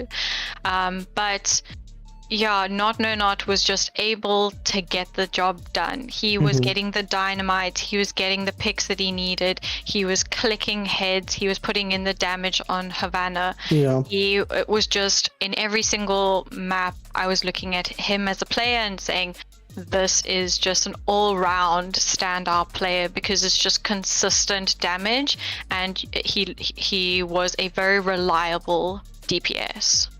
Yeah, no, extremely reliable is a good way to put it. Consistent and reliable, and that's kind of what helped the Beastie Boys push that on through. So congrats once again. Let's take a look at our bracket to see where we are after that matchup. So as you can see, the Beastie Boys again did 3-0 Thomas More College, and the Beastie Boys not again did 3-0 Enigma. So it will be a Beastie Boys versus Beastie Boys final. That should be horrible to cast, at least in terms of calling them by their names, but a fun matchup nonetheless. Will the B squad ostensibly be able to take it to the A squad, which is the B squad? We'll have to wait and see, guys. That match will be happening at 6:30, I want to say. And that will be a best of 5 as well. And I'll be joined once again here by Defect for the grand final. So thanks so much for joining us so far, guys. We'll see you again in half an hour.